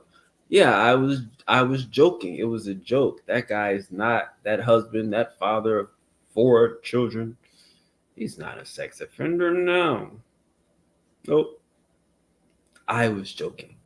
That's all I was doing with the guy. I was roasting, clowning, being sarcastic. That's all I was doing. I said this in court the last time. He's reading a piece of paper. Look at that. That's all I was doing with the guy. You know what I'm saying? Like, damn, these niggas have no problems being legal beagles. That's all I was doing with the guy. I was roasting, clowning, being sarcastic. I said this in court the last time, and I said this in court today. For the record, Mr. Toronto Johnson, for the record, aka Taharka Bay, is not a registered sex offender. That's just me roasting him. He's definitely reading something. You know what I'm saying? He wanted to make sure he got it right. That is crazy. Let's make sure we get it right. Damn. Damn, Taharka. You jumped out the window for that. You flew all the way across the country for that shit. I wonder what's up with the other case, though. So this the one case. This the peace order. So y'all got a defamation case, though. He just admitted that he was bullshitting. Maybe that help you in the other case? God damn. Now, all the stuff that he was saying about me, he tried to go in court and say all that stuff. I said in court, all that stuff, everything I said about him is just me roasting, and which it was. It was all sarcastic. Nothing I said was serious about that guy, but this dude was just making videos after videos, these obsessive videos, posting my family, posting my children, and the whole shebang. So we went to court, and yeah, dude, he goes very hard. I must admit, that nigga goes extremely hard. He does, like, you know. I must admit, I mean, like, that kid, he does. You know? But again, like, I don't know. I don't know if it's all is fair in love and war and shit. You know? But again, I knew he ain't have nothing. That's why I had to do you. That's why I had to get you the fuck out of it. Because I knew he couldn't do it. This motherfucker, he was going off emotions and shit. And he liking that YouTube money.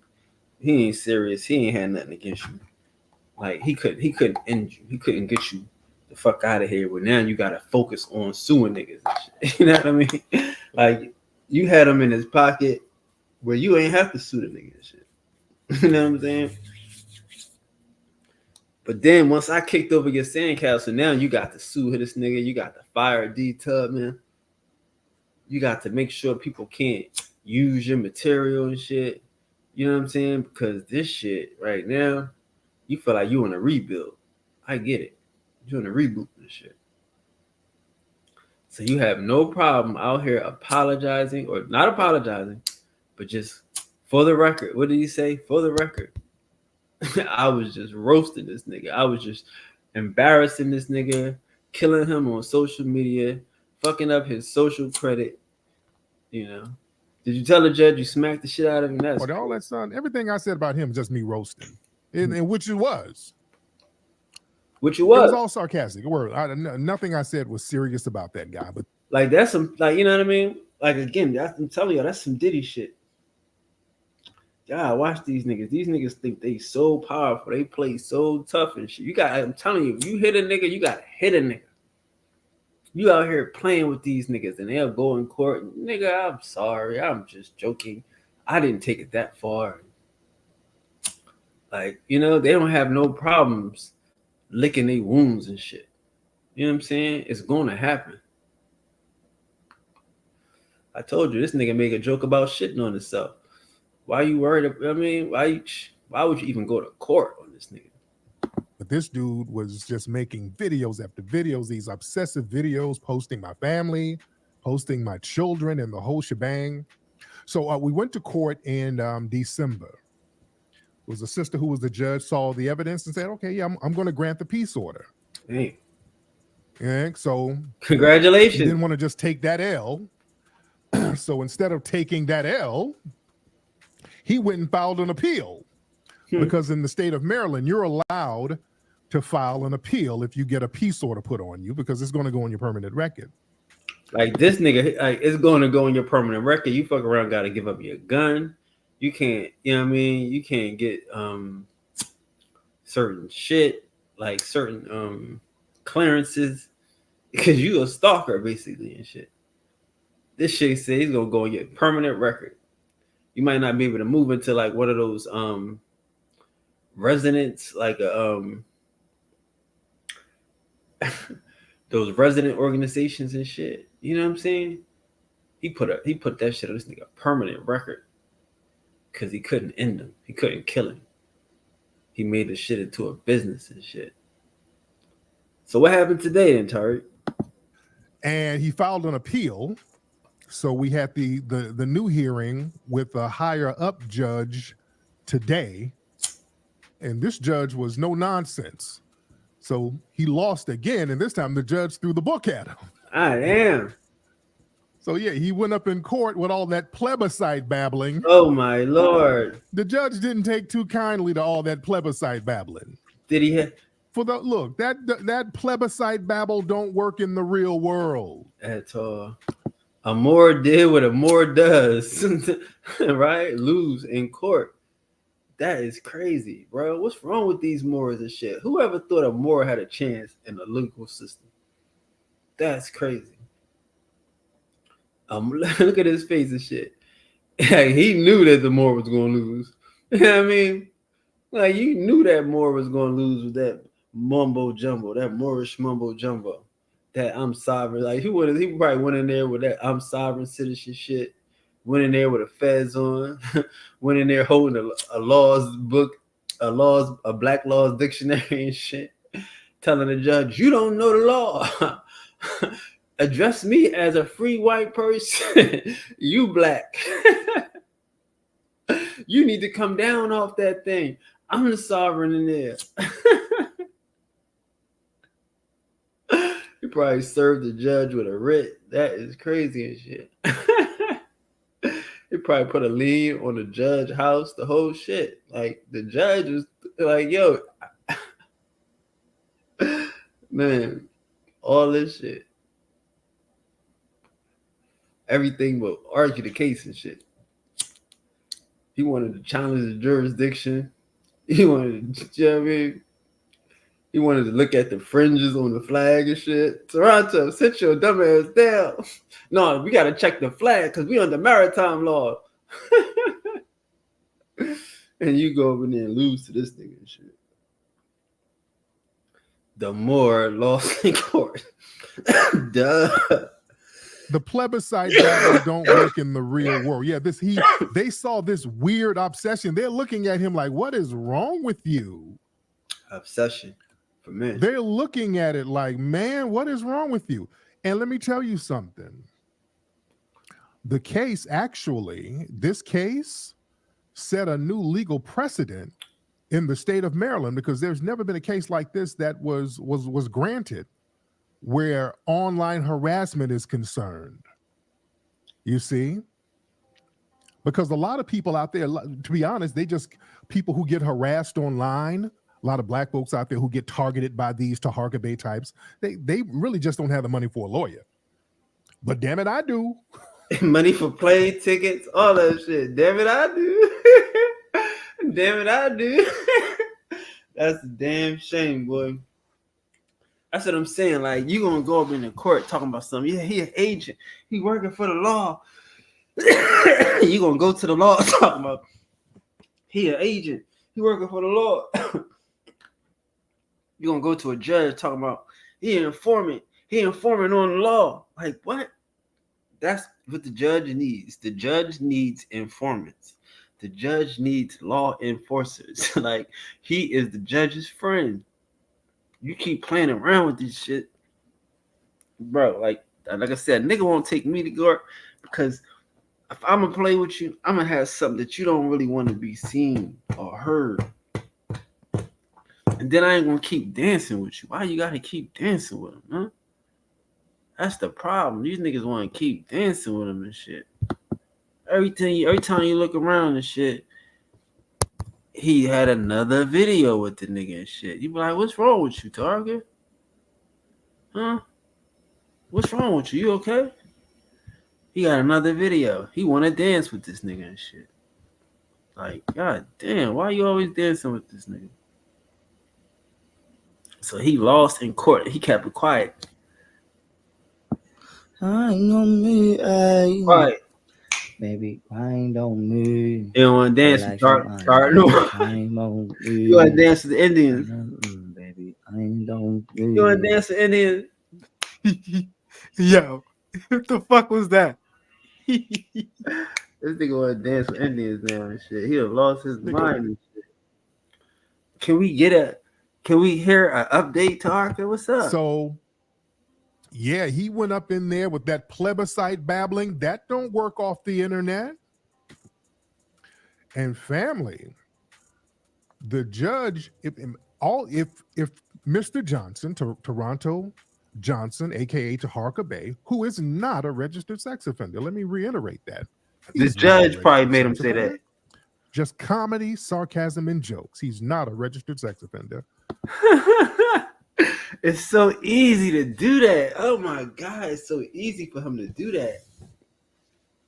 It's not a lie. It's comedy and jokes. It's not defamation. It's comedy and jokes. That is a shame. Like, he would tell you he's a influencer. He's a filmmaker. He would tell you he's a bunch of serious titles. But now, you know, he's not. To the judge, he'll tell you he's just comedy and jokes. Like, that's the value of all his material, all this information, all of his documentaries summed up is comedy and jokes. Because again, if you like a credible person, you can't come off here pulling comedy and jokes on a nigga. But hey, I'm not credible. I'm not a real serious person. I'm not a leader. I'm fucking shit. I'm an entertainer. I do the mink slide on your monkey ass, Your Honor. I will do the mink slide on your monkey ass, Your Honor. Who is not a registered sex offender. Let me reiterate that. He's not. He's not a registered sex offender. Just comedy, sarcasm, and jokes. He's not a registered sex offender. What day is this? This is now see, that will make February 14th, Valentine's Day, 2024. And I'm saying online. For the record, for the public. For the public, like, I guess the judge made him do that. He has no problem doing that. He has no problem. Like I say, this for me, this will make me go berserk. If you could have just did it then. I get it. But see, again, this was a lot of ego shit. This was all ego shit. Remember those niggas was saying that I go further than you. You know, it was never really about if he was a cop. Because if he was a cop, you'd have did one thing and it'd have been done. He's a cop. Undisputable, indisputable, right? I did one thing and it was done. He was done. You know what I mean? No more macking lessons, none of that shit. He had to regroup. One thing, the informant. You know what I mean? You made a lifestyle of this nigga. Off of ego. Like, that was the thing.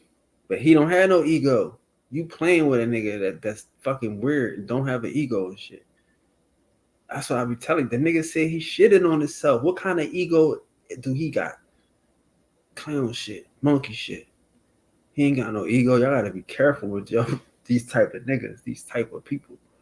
You out here going to war with a regular war with a nigga that don't really have an ego, that wear a wig, that'll fuck around and get, dreads put in his hair and don't deny this shit. Like, he don't have no ego. You got to know how to box with this nigga. You got to know how to put him in a bag. Like ThePriestking. Because this nigga will apologize on Valentine's Day. You know what I'm saying? Like, let's set the record straight on Valentine's Day. Like, this is the illest shit. Like, it's only pimping. You know what I mean? So, yeah, he went up in there with that plebiscite babbling. That don't work off the internet. And family, the judge, if Mr. Johnson, Toronto Johnson, aka Taharka Bay, who is not a registered sex offender. Let me reiterate that. He's not a registered sex offender. Just comedy, sarcasm, and jokes. He's not a registered sex offender. What day is this? This is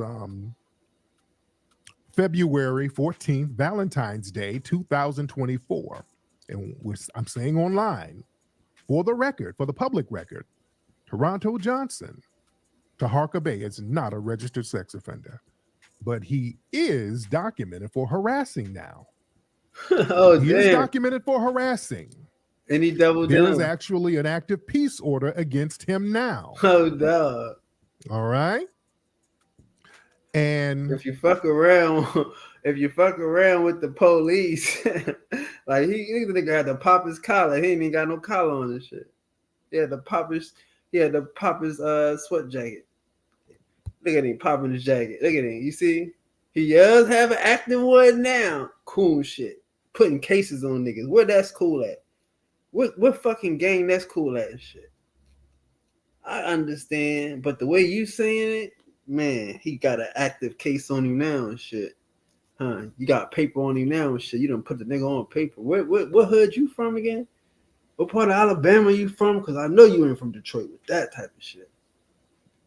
Popping your collar to putting cases on niggas, putting real, almost criminal shit on niggas. He got one now. Like, that's what he just said. Like, he might not have had one. Now we got one, thanks to me. Harassing. There is actually an active peace order against him now. All right? This shit weird. He is documented for harassing. Look at him popping his collar. There is actually an active peace order against popping his collar. He trying to. He is documented for harassing now. He is documented for harassing. Look at him pop. He popped his collar. He can't even pop it. He don't got a collar to pop.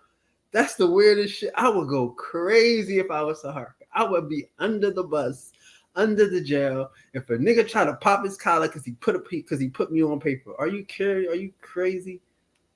You put me on paper and you popping your collar. Huh? I mean, these is 250-year-old niggas. I mean, this is crazy. I get it. The Moor did it first. The Moor went to the police first and shit. I get it, man. I'm glad I ain't Taharka, bro. I'm glad I ain't Tariq neither. I'm glad I ain't these entertaining ass niggas lost in the sauce with no leadership, no influence, no movement. This shit crazy as shit. He popping this. Y'all leader popping his collar because he got a nigga on paperwork. That's what y'all leader out here doing this shit. He got to wear more on paperwork, so that nigga had to pop his collar and shit. That is strange. But he is documented for harassing now. Go ahead, pop the collar. He is documented for harassing. Okay, shit. There is crazy shit. There's crazy shit, bro. You know what I'm saying? Never be a hood nigga like that again. He can never. I mean, again, I told y'all he wasn't no hood nigga. He was an informant. But you out here, you know what I'm saying? Like, you out here, like, dog. That ain't no G shit. That ain't nothing G shit about that, bro. You can't even talk no G shit. I put the paperwork on him. I put the police on the nigga. Actually an active peace order against him now. All right. And let me show real quick. If you go to the Maryland case search, then he gonna dox the nigga. The peace order is active. I'm just stating facts. I'm not disparaging anybody. I'm talking about the case we had today. You go to, anybody can go to the Maryland Judiciary case search and type in Toronto Johnson. That's crazy.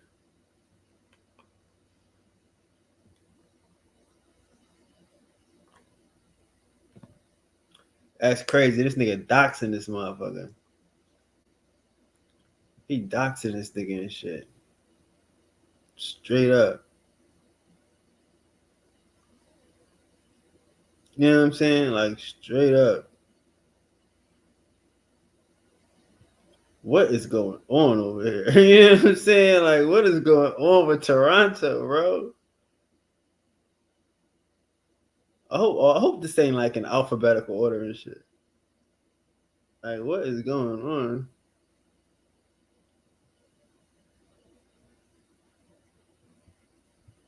Damn, Toronto, you got a lot going on. I hope it's in alphabetical order. All domestic violence. Never been arrested for nothing domestic. Jesus. You got 1, 2, 3 domestics. Him and them Rent don't get along, huh? But in Baltimore, I know they don't play. When I was in Baltimore, bro, I went to school. They threw my shit out twice. And the money was in the mailbox. The lady didn't check the mailbox. They threw my shit out, bro. I was mad as fuck. I'm like, lady, are you serious? Check the mailbox. No, they had this government, the fucking sheriffs, and they wouldn't even check the mailbox. By the time they check the mailbox, I'm already outside. So I don't know what's going on with all this failure to pay rent in Baltimore. They be tripping. But damn, he doxing you. He done put the paperwork. He done put a letter on you, and now he got you doxed. Got the peace orders right here. What's the dates on these? Okay, I'm about to say 2014, bro. This is like, oh, I guess this was during the COVID. He wasn't paying rent during COVID. Like, for real, this nigga took off. But this ain't COVID though. It's June, it's July, August. What the fuck? Okay, well, wait a minute. Oh, he started in May. Okay, cool. He stopped paying rent in May. In the middle of COVID, he stopped paying rent in May. Or maybe he caught up in June. He's like, fuck that. He ain't pay rent in July and August. he paid November. But he was like, fuck yo, in October. You trying to find out who killed your dog? It might have been your landlord, nigga. What the fuck? Oh, Lord. Like, all this is during the time you out here chasing this nigga and shit. For real, bro. This is crazy. But when is this? Peace order appeal 2023. So this is 2023 for the peace order appeal, and right underneath that, 2022. Yeah, man, like, y'all gotta stop with this internet. Like, again, man, this is a Moor. He not paying his rent. Like, y'all out here following Moors that ain't paying their rent, and you want to battle an Indian, and you got a Moor shit, and you got 5 months of unpaid rent. You dealing with here, cuz? That's why he wasn't gonna stop fucking with Tariq, because that's where the money was at. You see, in 2023, he was riding Tariq wave all year. That YouTube money was coming in. Around November, that YouTube money started coming in. That's what happened, huh? That YouTube money started coming in for Tariq, so he ain't have to be a Moor no more. He start paying his rent and shit. That's crazy.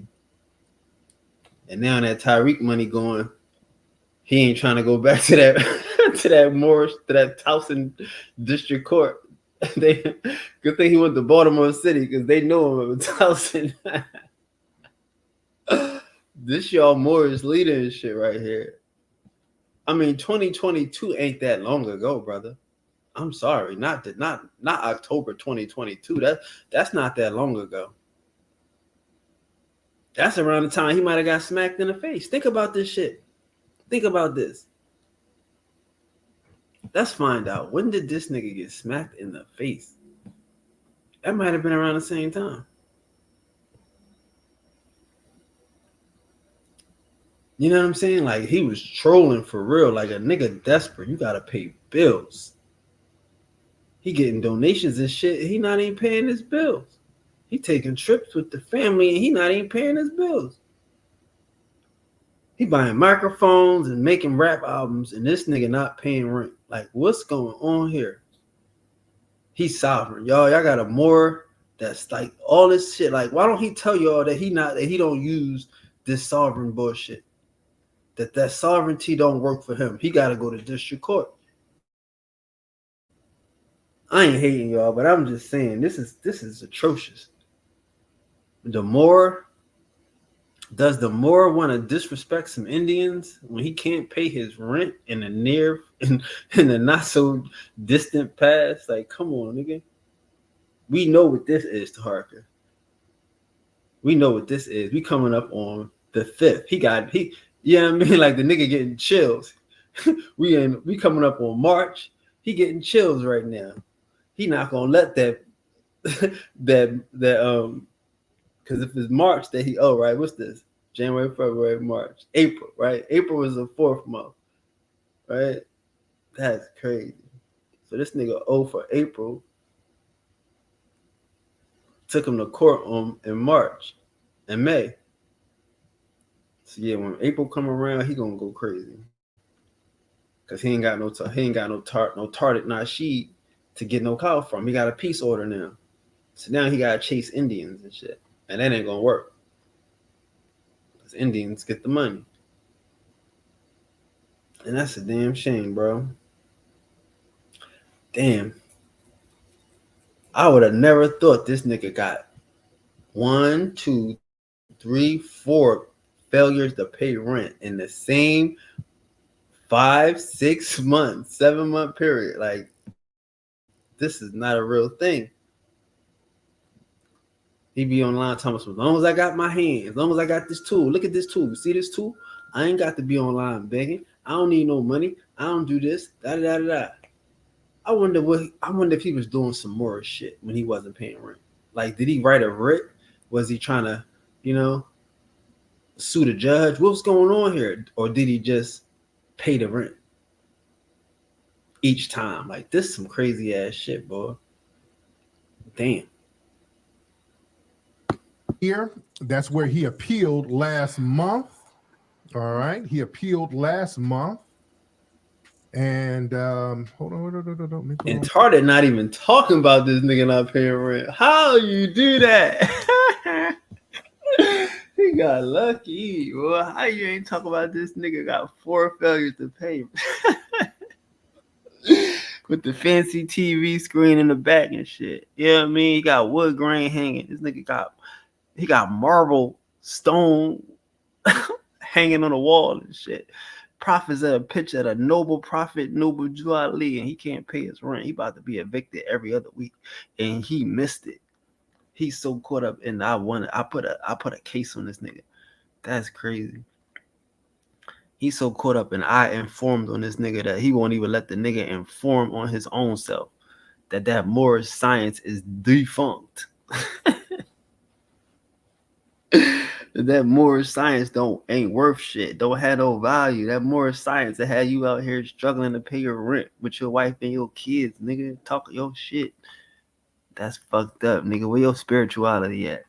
He want to argue with Indians and shit, nigga. Go pay your fucking bills, nigga. Go get a savings account. This shit, these niggas living YouTube check to YouTube check and shit. Ain't this about a whole bitch and shit? And Tardit missed it. The police officer, the detective, missed the shit.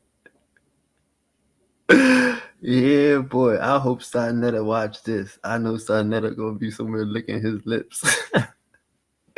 Like, this nigga, that's why you put my wife out there, huh? You needed to pay your rent, huh? Like, oh, like, you can see it. Like, you can see these niggas living off this shit. That's crazy. You can't tell me nothing now. Oh, no, you can't tell me nothing now. This nigga clout chasing. He trying to pay rent. Tariq saved his life. This nigga, he saved his life. How you taking trips to sue a nigga? Like he really was trying. He was banking on suing this nigga. He was banking on that shit. I remember he used to talk about, yeah, when I get this money, y'all, you know, I ain't gonna forget about you. Like what? I ain't gonna forget about y'all when I get this money. Like, get the fuck out of here, dog. What's wrong with you? Like, that's not even a real thing. Like, he's supposed to be suing this nigga to stop, I guess, right? He's suing this nigga to pay rent. It's crazy. Listen here. He appealed. Well, hold on. Let me type it back in. Hold on 1 second. Let me type this old ass man. He need glasses. Y'all want to look it up, and we're just talking facts here. This nigga pulled up more of the shit. Wait a minute. But wait a minute. Oh my God. I wouldn't dox nobody, bro. I ain't into none of this shit. I ain't into none of this shit. This shit is crazy. But I'm looking at some recent shit, like, cause he be talking about when I'm in the faith, when he in the, when he in the knowledge of the moral science and all this shit. Like, again, when you in the knowledge, where's it at for you? Cause I ain't worried about what I was doing in 2022. That's it. I'm just saying, like in October 2022, I was buying a 2023. Y'all know it. Y'all see it every day. So I'm just saying that's not far away. That's when the Indians was killing the world. That's when spirituality was winning. I told y'all we living in a harvest. You know what I mean? That's not too far away. You know? The Indians is winning and the Moors is struggling. I'm just looking for some recent shit. I ain't hating on them, brother. I mean, like I say, shit happens. You know? Shit happens. But I don't know. But yeah, this is where it does. Facts here. And he has a long record of a whole bunch of stuff. But this is the peace order, which is like a protective order. So this is that nigga got Tarda got a one-track mind. He is focused on this case. He said this nigga got a long track record. He didn't even want to look at the shit. He got him. I got you. I added another one to it. That's all how you feel. That's fucked up. Shall not abuse, shall not contact, shall not enter residence, shall stay away from school, stay away from employment. Like, you giving this nigga this shit because you showed up at his employment. How you show up at a nigga place of work? You gotta catch a plane. Ain't like you was driving past, you wanted to see it. You had a plane, train, an automobile. You gotta stay away from this nigga place of employment. Starting today, nigga. Starting right now. Right now, because I believe you're a stalker. I believe you're a threat here and now.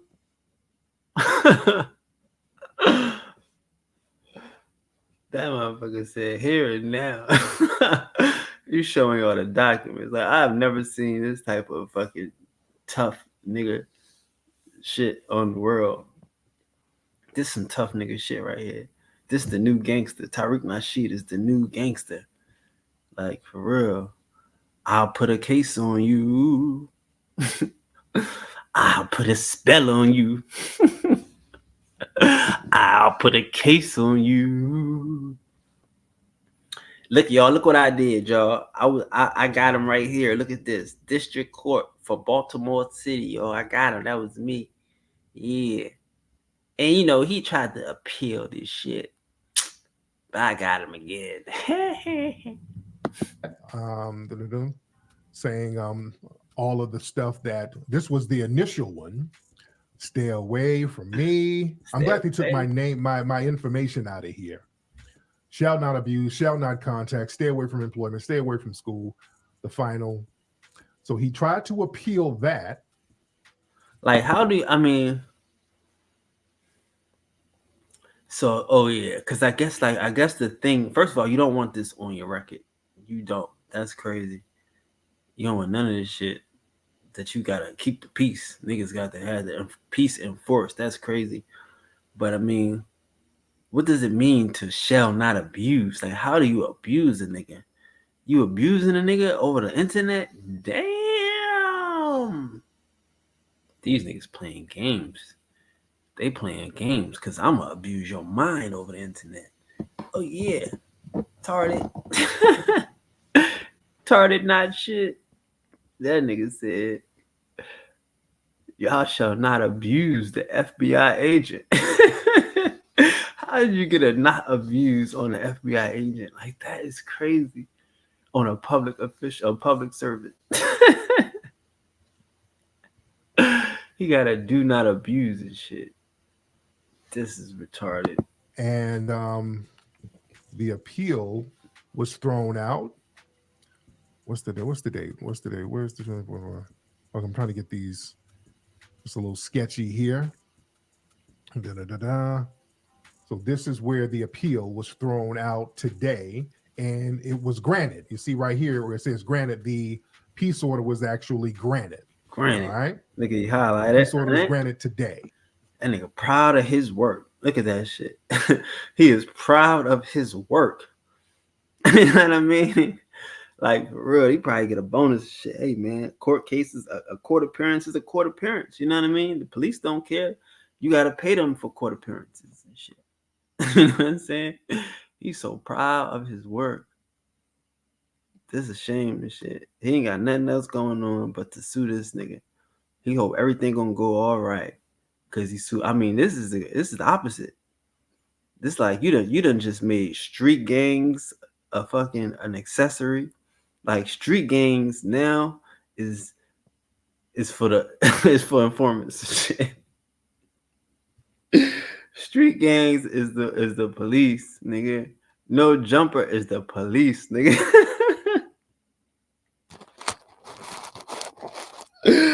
Oh my God. No Jumper is the police, nigga. Comedy Hype is the police, nigga. Are you crazy? Whack. What you gonna do about this, Whack? Somebody tag. Oh my God. Oh my God, Lord Jesus. Whack. You gonna have to do something, Whack. I know you start fucking with Tazariot, Whack. But Whack, what's up, huh? What's up? This nigga out here. He telling. This nigga telling. Whack, what's up, Whack? The exposes. Like this nigga exposed himself. Like he not knowing, Whack. What's up, cuz? Like y'all niggas, yo, that no Jumper shit, that no police shit. Y'all gonna have to do something. Y'all have to cut ties from this nigga. For real. This nigga got paperwork out here on niggas. He floating around on niggas. He making statements and filing out paperwork. Nigga. This shit granted. This nigga proud of his work and shit. On a moor that can't pay his bills and shit. This shit crazy. So y'all can look up that. And they're going to have all the other details in this. Y'all can look it up. Probably tomorrow. They'll have all the details in it. But man, let me tell you something, boy. He pissed that judge off with all that plebiscite babbling. And shout out to my lawyer, Mr. Sodergreen, my lawyer. Mr. Sodergreen, my Jewish lawyer went in there and beat the brakes off that Islamism. Off that Moorish mumbo jumbo. My Jewish lawyer beat the brakes off that fez wearing Muppet. Shout out to my lawyer. My lawyer was in there cooking. My lawyer was in that courtroom cooking. He was lighting him up. My lawyer was not playing around. Shout out to my lawyer. Shout out to my lawyer in there cooking that Moorish fufu. Boy, he was not playing. My lawyer was cooking that Moorish shit. My lawyer made that Moorish shit look like Moorish mumbo jumbo. Put Taharka under the bus, under the jail, under the peace order. My lawyer. Law firm was representing. My lawyer went in there not playing games. Yeah. So here's the appeal or the court order for today. Now, dude, I don't know why he went and filed an appeal. He went and filed an appeal, and then the judge doubled down. I'm just showing y'all this for the record about Mr. Toronto Johnson, aka Taharka Bey, who is actually not a registered sex offender. Who is actually not. Like, come on, bro. Like, y'all playing around with this man's name and shit. Y'all playing with this Dirty Moore name and shit. He's actually not. Like, I don't know if you guys thought he was because I said it, but he's actually not. Like, bro, this ain't good. Dirty Moore getting his name pissed on. Mr. Toronto Bey is not a registered sex offender, but he does have an active peace order against him that's going to be on his public record. No living being should ever eat. These niggas is shameless and shit. Active peace order against this nigga is going to be on his public record for the rest of his natural born life. The final peace order issued today. And my man, I don't, dude, if you take an L, just take the L and keep pushing. So it says all the things you're not supposed to do. Consider. See, hold on. Considering the petition, the evidence. Damn. Considering the petition and the evidence, the court finds that there's a preponderance of the evidence within 30 days before the filing for the petition. The respondent committed the following acts. Petitioner. Hold on. Against the petitioner at the petitioner's workplace. What? Hold on. The following act against the petitioner, a minor child, what? Whom the petitioner has custody or guardian, okay, no. An adult whom the petitioner has power of attorney over, the petitioner's employee at their workplace. An act which caused serious bodily harm to the person for whom which protection is sought, misuse of internet communication or interactive computer service, although it did not cause fear of imminent serious bodily harm, harassment. Damn, they added, like they had to add that shit. So an act which caused serious bodily harm to a person for whom protection is sought, misuse. But damn, how did you get an act of serious bodily harm to a nigga for misuse? Like that's crazy harassment. And it doesn't cause fear of serious bodily harm. This nigga is 3,000 miles away, but they still granted it for harassment. There is a preponderance of evidence that the respondent is likely to commit a prohibited act against the petitioner or the person for whom protection is sought. Like they think he's gonna be a repeat offender. As the court orders, unless stated otherwise, that this is in effect August 14th. That this is in effect until August 14th. So he got what, 6 months, I guess. Oh, okay. He got a 6-month order to stay away. The respondent shall not commit or threaten to commit any of the following acts against the petitioner. An act which causes serious bodily harm, an act that places the person for whom protection is sought, a fear of imminent serious bodily harm, assault, false imprisonment, harassment, stalking, trespass, malicious destruction of property, misuse of telephone facilities and equipment, misuse of electronic communication or interactive computer service, revenge porn, or visual surveillance. Ill. The respondent shall not contact in person, by telephone, in writing, or by any other means, or attempt to contact the person for whom protection is sought. What? Within 30 days before the filing for the petition, the respondent committed the following acts. What is that?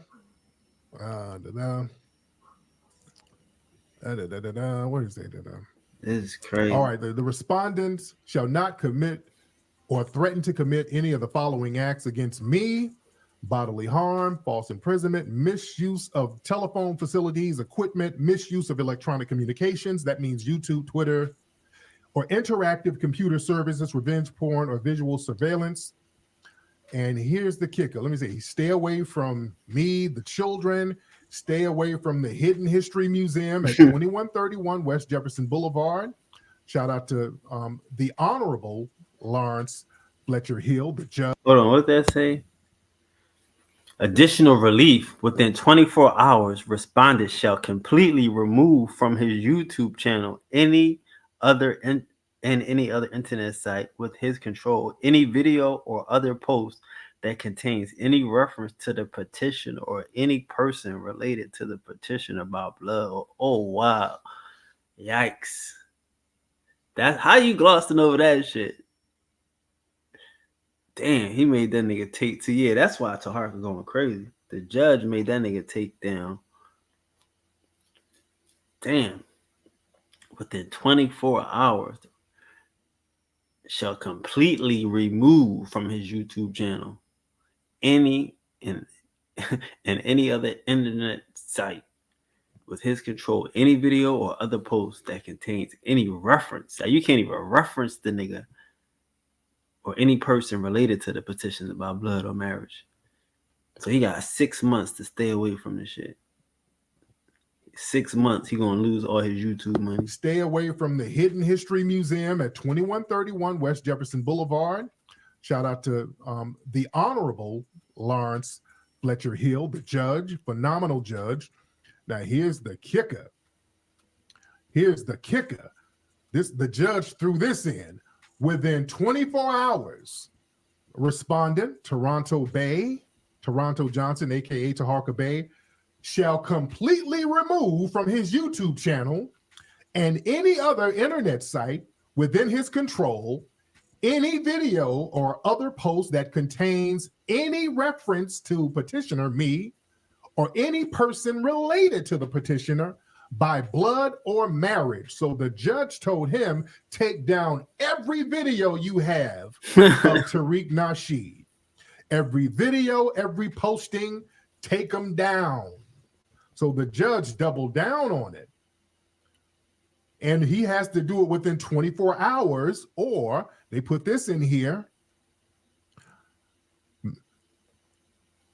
A final peace order, violation of the peace order may be a crime or contempt of court or both and could result in criminal prosecution. So they threw in contempt, so that's the cherry on top. So now either the police can get at him or the judge can have him locked up. Mr. Bay, and I know you're watching, sir, and you're not a registered offender. You're not a registered sex offender. And he was in court lying, saying I said he was a pedophile and a child rapist. I never said any of that. I don't joke about that. I do joke about the registered offender. Those are jokes. I don't joke about child stuff. I don't joke about stuff like that. I never said that man was a child rapist or anything like that. Well, damn, Tarka. The internet goes too far. When the internet goes too far, when the internet goes too far, this is crazy. I don't know what to tell you, bro. I don't know what to tell you, bro. I feel bad for you. I hope somewhere along the line, you can find peace. You got 6 months to stay away from a nigga. I think you could do it. What you think? Stay away from him. Listen to Pharoah. Baby, grind on me. Relax your mind, take your time on me. Hey. Baby, grind on me. Hey. That's crazy. Yo, what the fuck was that? I don't know.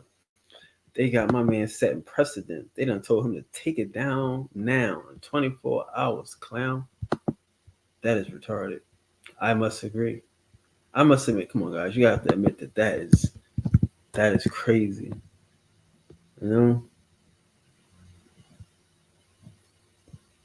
I got that nigga hurt. I mess with your pockets and shit. It'll definitely mess with your pockets. You know? Don't believe it. It'll hurt. It'll hurt your pockets real bad. You know what I'm saying? Like, Grind on me, ay. Baby, grind on me. Relax your mind, take your time on me. hey. Baby, grind on me. Yo, what the fuck was that? Um, grind on me. Nigga wild as hell. Take your time, baby. Grind on me. Y'all ain't ready for the real. But let's just see right quick if cuz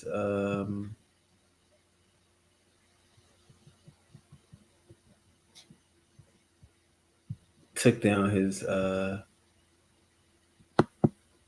Tariq Nasheed stuff. Oh, he's live. We don't know. We don't subscribe, right? He ain't live. But yeah, see, he got a lot of Indian stuff up there lately, right? Lately, it's a lot of Indian stuff. No Tariq Nasheed, though. Oh no. Take it down, clown. Take it down, clown. That's a shame. Take it down. This is the end of you. It's the end of this nigga. That's a shame. Cause those was all his big numbers. Well, exposing Tariq Nasheed. Oh, he missed one. You better take that down, boy. These niggas like that nigga trying to get you booked, but you got a reference there, bro. Don't make references. That's crazy. Do you know how far back you gotta go to take down all your videos? Like even this one, let's talk about informants. He got the one on the roof. Like, yo, bro, like see, he don't want to lose that money. Case filed in California. That shit ain't gonna work, bro. This nigga going to jail. This nigga going to jail, yo. Look at this shit. Foundational Black Americans. Don't let Tariq Nasheed play you. That's crazy. He just can't do it. He addicted to the nigga. I mean, he addicted to the nigga. He still got the nigga in the casket though. That's the one you take down. He definitely take the nigga in the casket down. Cause what are you doing? Why do you have a nigga in the casket? That's a shame. He going to jail, yo. This nigga going to jail. He just can't stop. Like yo, he was half of his channel is gone now. If he take down this nigga, like because every video he referenced the nigga. Every video he talk about this nigga. It's impossible, bro.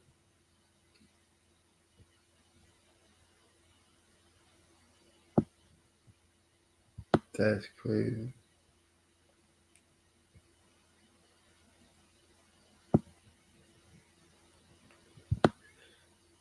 Boy. This nigga about to go to jail because that other nigga, he's saying he don't know who petty and shit. That other nigga seem petty. Like he's talking about the cops could come pick him up. That's what he said, yo. He's saying the cops could come pick this nigga up. I never seen such buckets nigga shit. Like, he got all this shit up there. Tariq Nasheed exposed. Marcus Sanders. You got all that shit up there. It's crazy. Tariq Nasheed is banking now. What the fuck? He tapped out. Yeah, man. He tried though. I ain't gonna front. You know, it probably took him a lot to just, to take this much down. But yeah, this nigga, he pivoted his whole shit now. Now he trying to talk about Indians. Indians ain't gonna get you what you want, baby. The truth ain't sensational like that. Like, see, the thing, everybody was waiting for you to get caught up with this shit, or either you was gonna have the juice or he was gonna have to catch you up. Like, he a cop, we know he a cop. So what you gonna do when you keep fucking with the police? That's what we wanted to see. What happens when you keep fucking with the police? If you're not going, because again, like I tell y'all, bro, I'm sorry, but that whole shit to me is weird because you're looking at two weak ass niggas and shit. You're looking at two weak ass niggas and shit. You know what I'm saying? Like, two weak. So by tomorrow, if Toronto Johnson, aka Taharka Bay, has any videos of me, any images of me on social media, he is in fact committing a crime in the state of Maryland. You understand? He is committing a crime, and not only is it a criminal offense, it's contempt. So the judge, we don't even have to go to the police. The lawyers can just go to the judge. Yeah, I never said he was a pedophile. He kept telling that lie in court, and he kept lying in court, and the judge didn't believe him. After the peace order was issued against him in December, he still kept posting videos. He went and told the court, well, YouTube will automatically post videos for you. The judge's like, what? Yeah, YouTube will post videos for you. YouTube post videos automatically. And then the judge, we had a recess. The judge came back like, man, I don't believe none of that stuff you saying, man. I don't believe none of that stuff you saying. Yeah. So yeah, I was his basically only content. You see? Right. And he kept going in there talking about, well, I'm doing commentary. This is commentary. This is YouTube commentary. We're just like, no, commentary doesn't give you the right to just harass people. Commentary doesn't give you the right to harass people nonstop. What's wrong with you? Yeah. Man. That is crazy, bro. So yeah, he's having the time of his life right now. I had the time of my life, and I owe it all to you. Let's keep it going.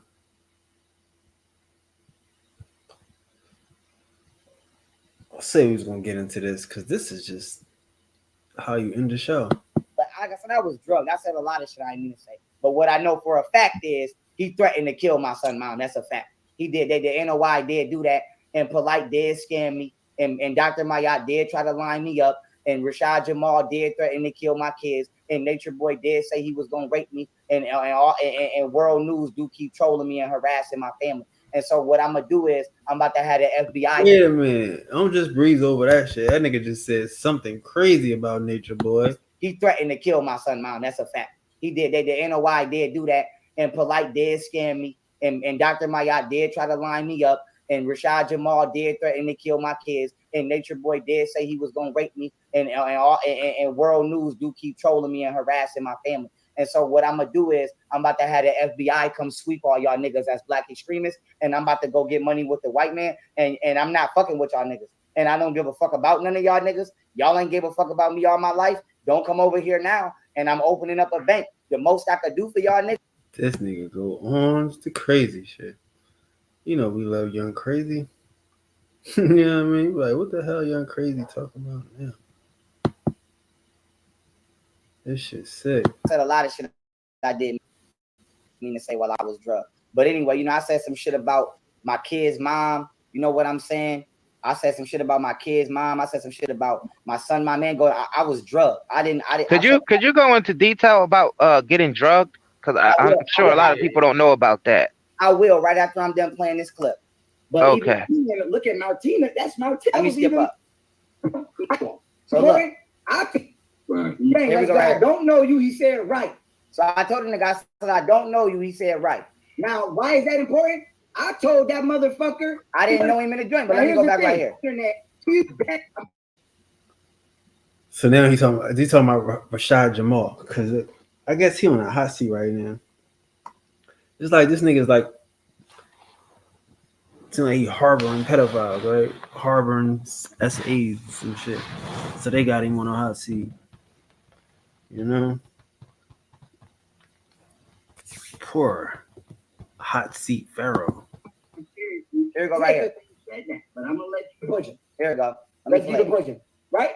I don't know why you said that, but I'm gonna let you know I'm taking it. I said, I don't know why you. So I said, I don't know you. He said, right. I said, I never heard of you. He said, right. I said, I don't know. And I said, you threatened to kill my kids. He said, right. I said, I don't know why you said that, but I'm taking that seriously. He said real shit.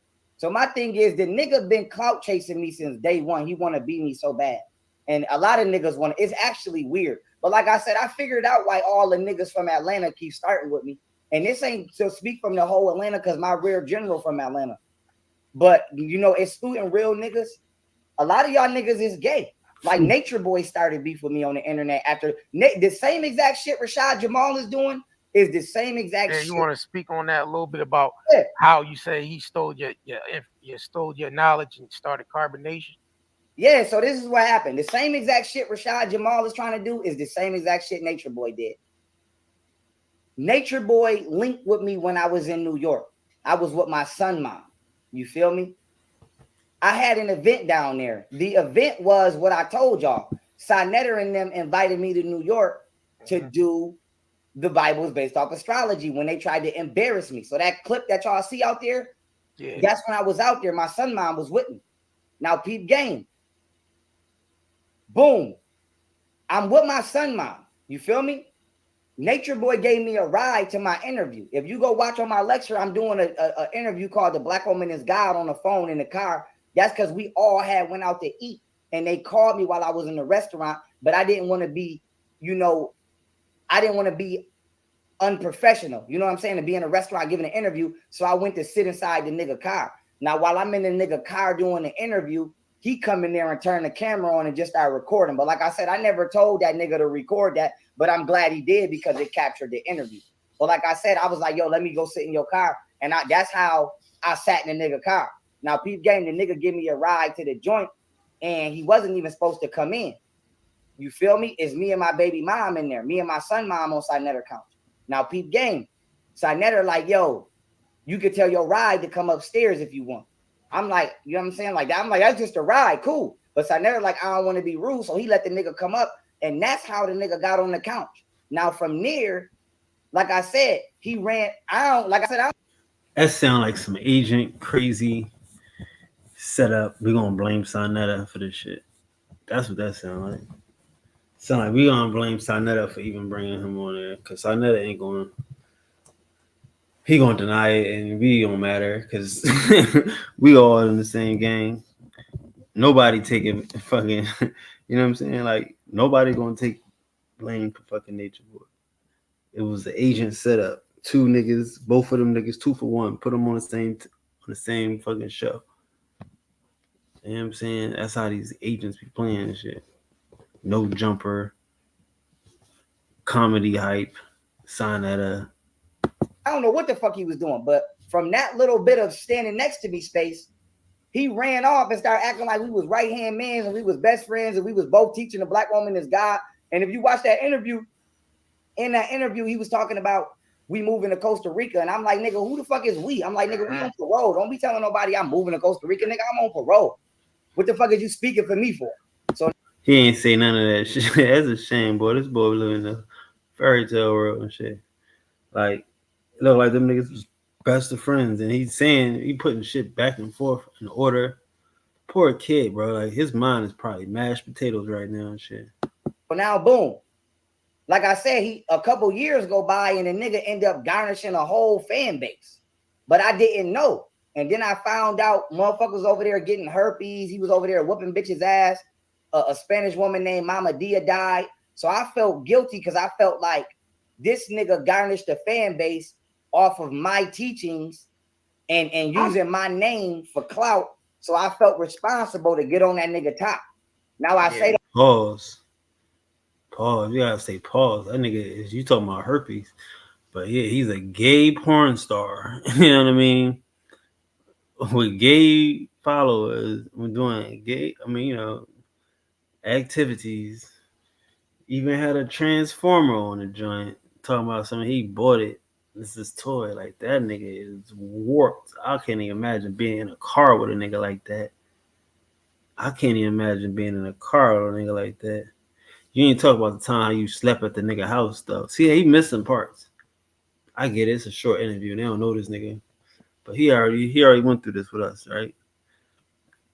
He didn't stay at a hotel. He slept at this nigga house. Tell that story and shit. What happened at this nigga house? To say this. If I share my screen again and y'all pull it up, okay, it's shared. If y'all go to my old YouTube page called YP Instagram Live, y'all can see I've been did interviews with everybody. I've been exposed Oz and Surah, but you can see I've been winning on Nature Boy. If y'all go to videos and just scroll down, y'all gonna see me going in on Nature Boy. I've been right. Look at this. Nature Boy attacks Ileana, cut her hair. I've been exposed Nature Boy 2 years ago. I've been exposed this shit out of Nature Boy. Everybody that was over there, shout out to Floorbrun. Floorbrun was on his top. Ashe Divine was on his top. You feel what I'm saying? Everybody was on his top. Boom, I exposed Polite. Who is this? This Ashley Wright. I did an interview with her. You feel me? I've been exposed the whole conscious community. Everybody that was corrupt. This Nature Boy right here. And then not only did I expose him, Nature Boy always talking about he good at chess. I beat Nature Boy in chess live on the internet, the video right here. And I just uploaded on my new. So I've been crushed Nature Boy. And I said to say this. The nigga, like I said, he said some gay shit. See, the nigga, I brought that up. You know what I mean? I'm glad he keep bringing that up because you can't get that over and shit. Y'all niggas was playing chess on multiple occasions. Like, y'all best of friends. Like, chess is a game where you get upset about that game, bro. A nigga beat you in chess. You know what I'm saying? It's really like, he's smarter than you. You know? So it's like you get upset about that shit. And these niggas just laughing, kiki, ha and shit. Like, he not a gay porn star with herpes and shit. Like, how do you get past that? Like, how do you get past everything you just said? The nigga said he gonna rape you. Yeah. Shit about he a rape me. And I'm like, nigga, why would you? First of all, I will beat the fuck out of Nature Boy. And if you, I've been crushed Nature Boy. And I said to say this, the nigga, like I said, he said some gay shit about he a rape me. And I'm like, nigga, why would you? First of all, I will beat the fuck out of Nature Boy. And if you go watch them interviews, just like Rashad copped out when I told him to drop the Addy, I told Nature Boy on live, I'll book you a flight to me right now and beat your ass. And he ain't want me to book the flight. So like I said, Rashad and Nature Boy doing the same shit, trying to steal my teachings. But how would a nigga say? He said all he can say is, "Why would you say that?"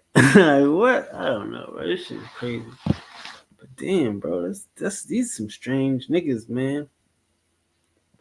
I'm gonna book you a flight. Nigga say he gonna rape you, and you gonna book him a flight.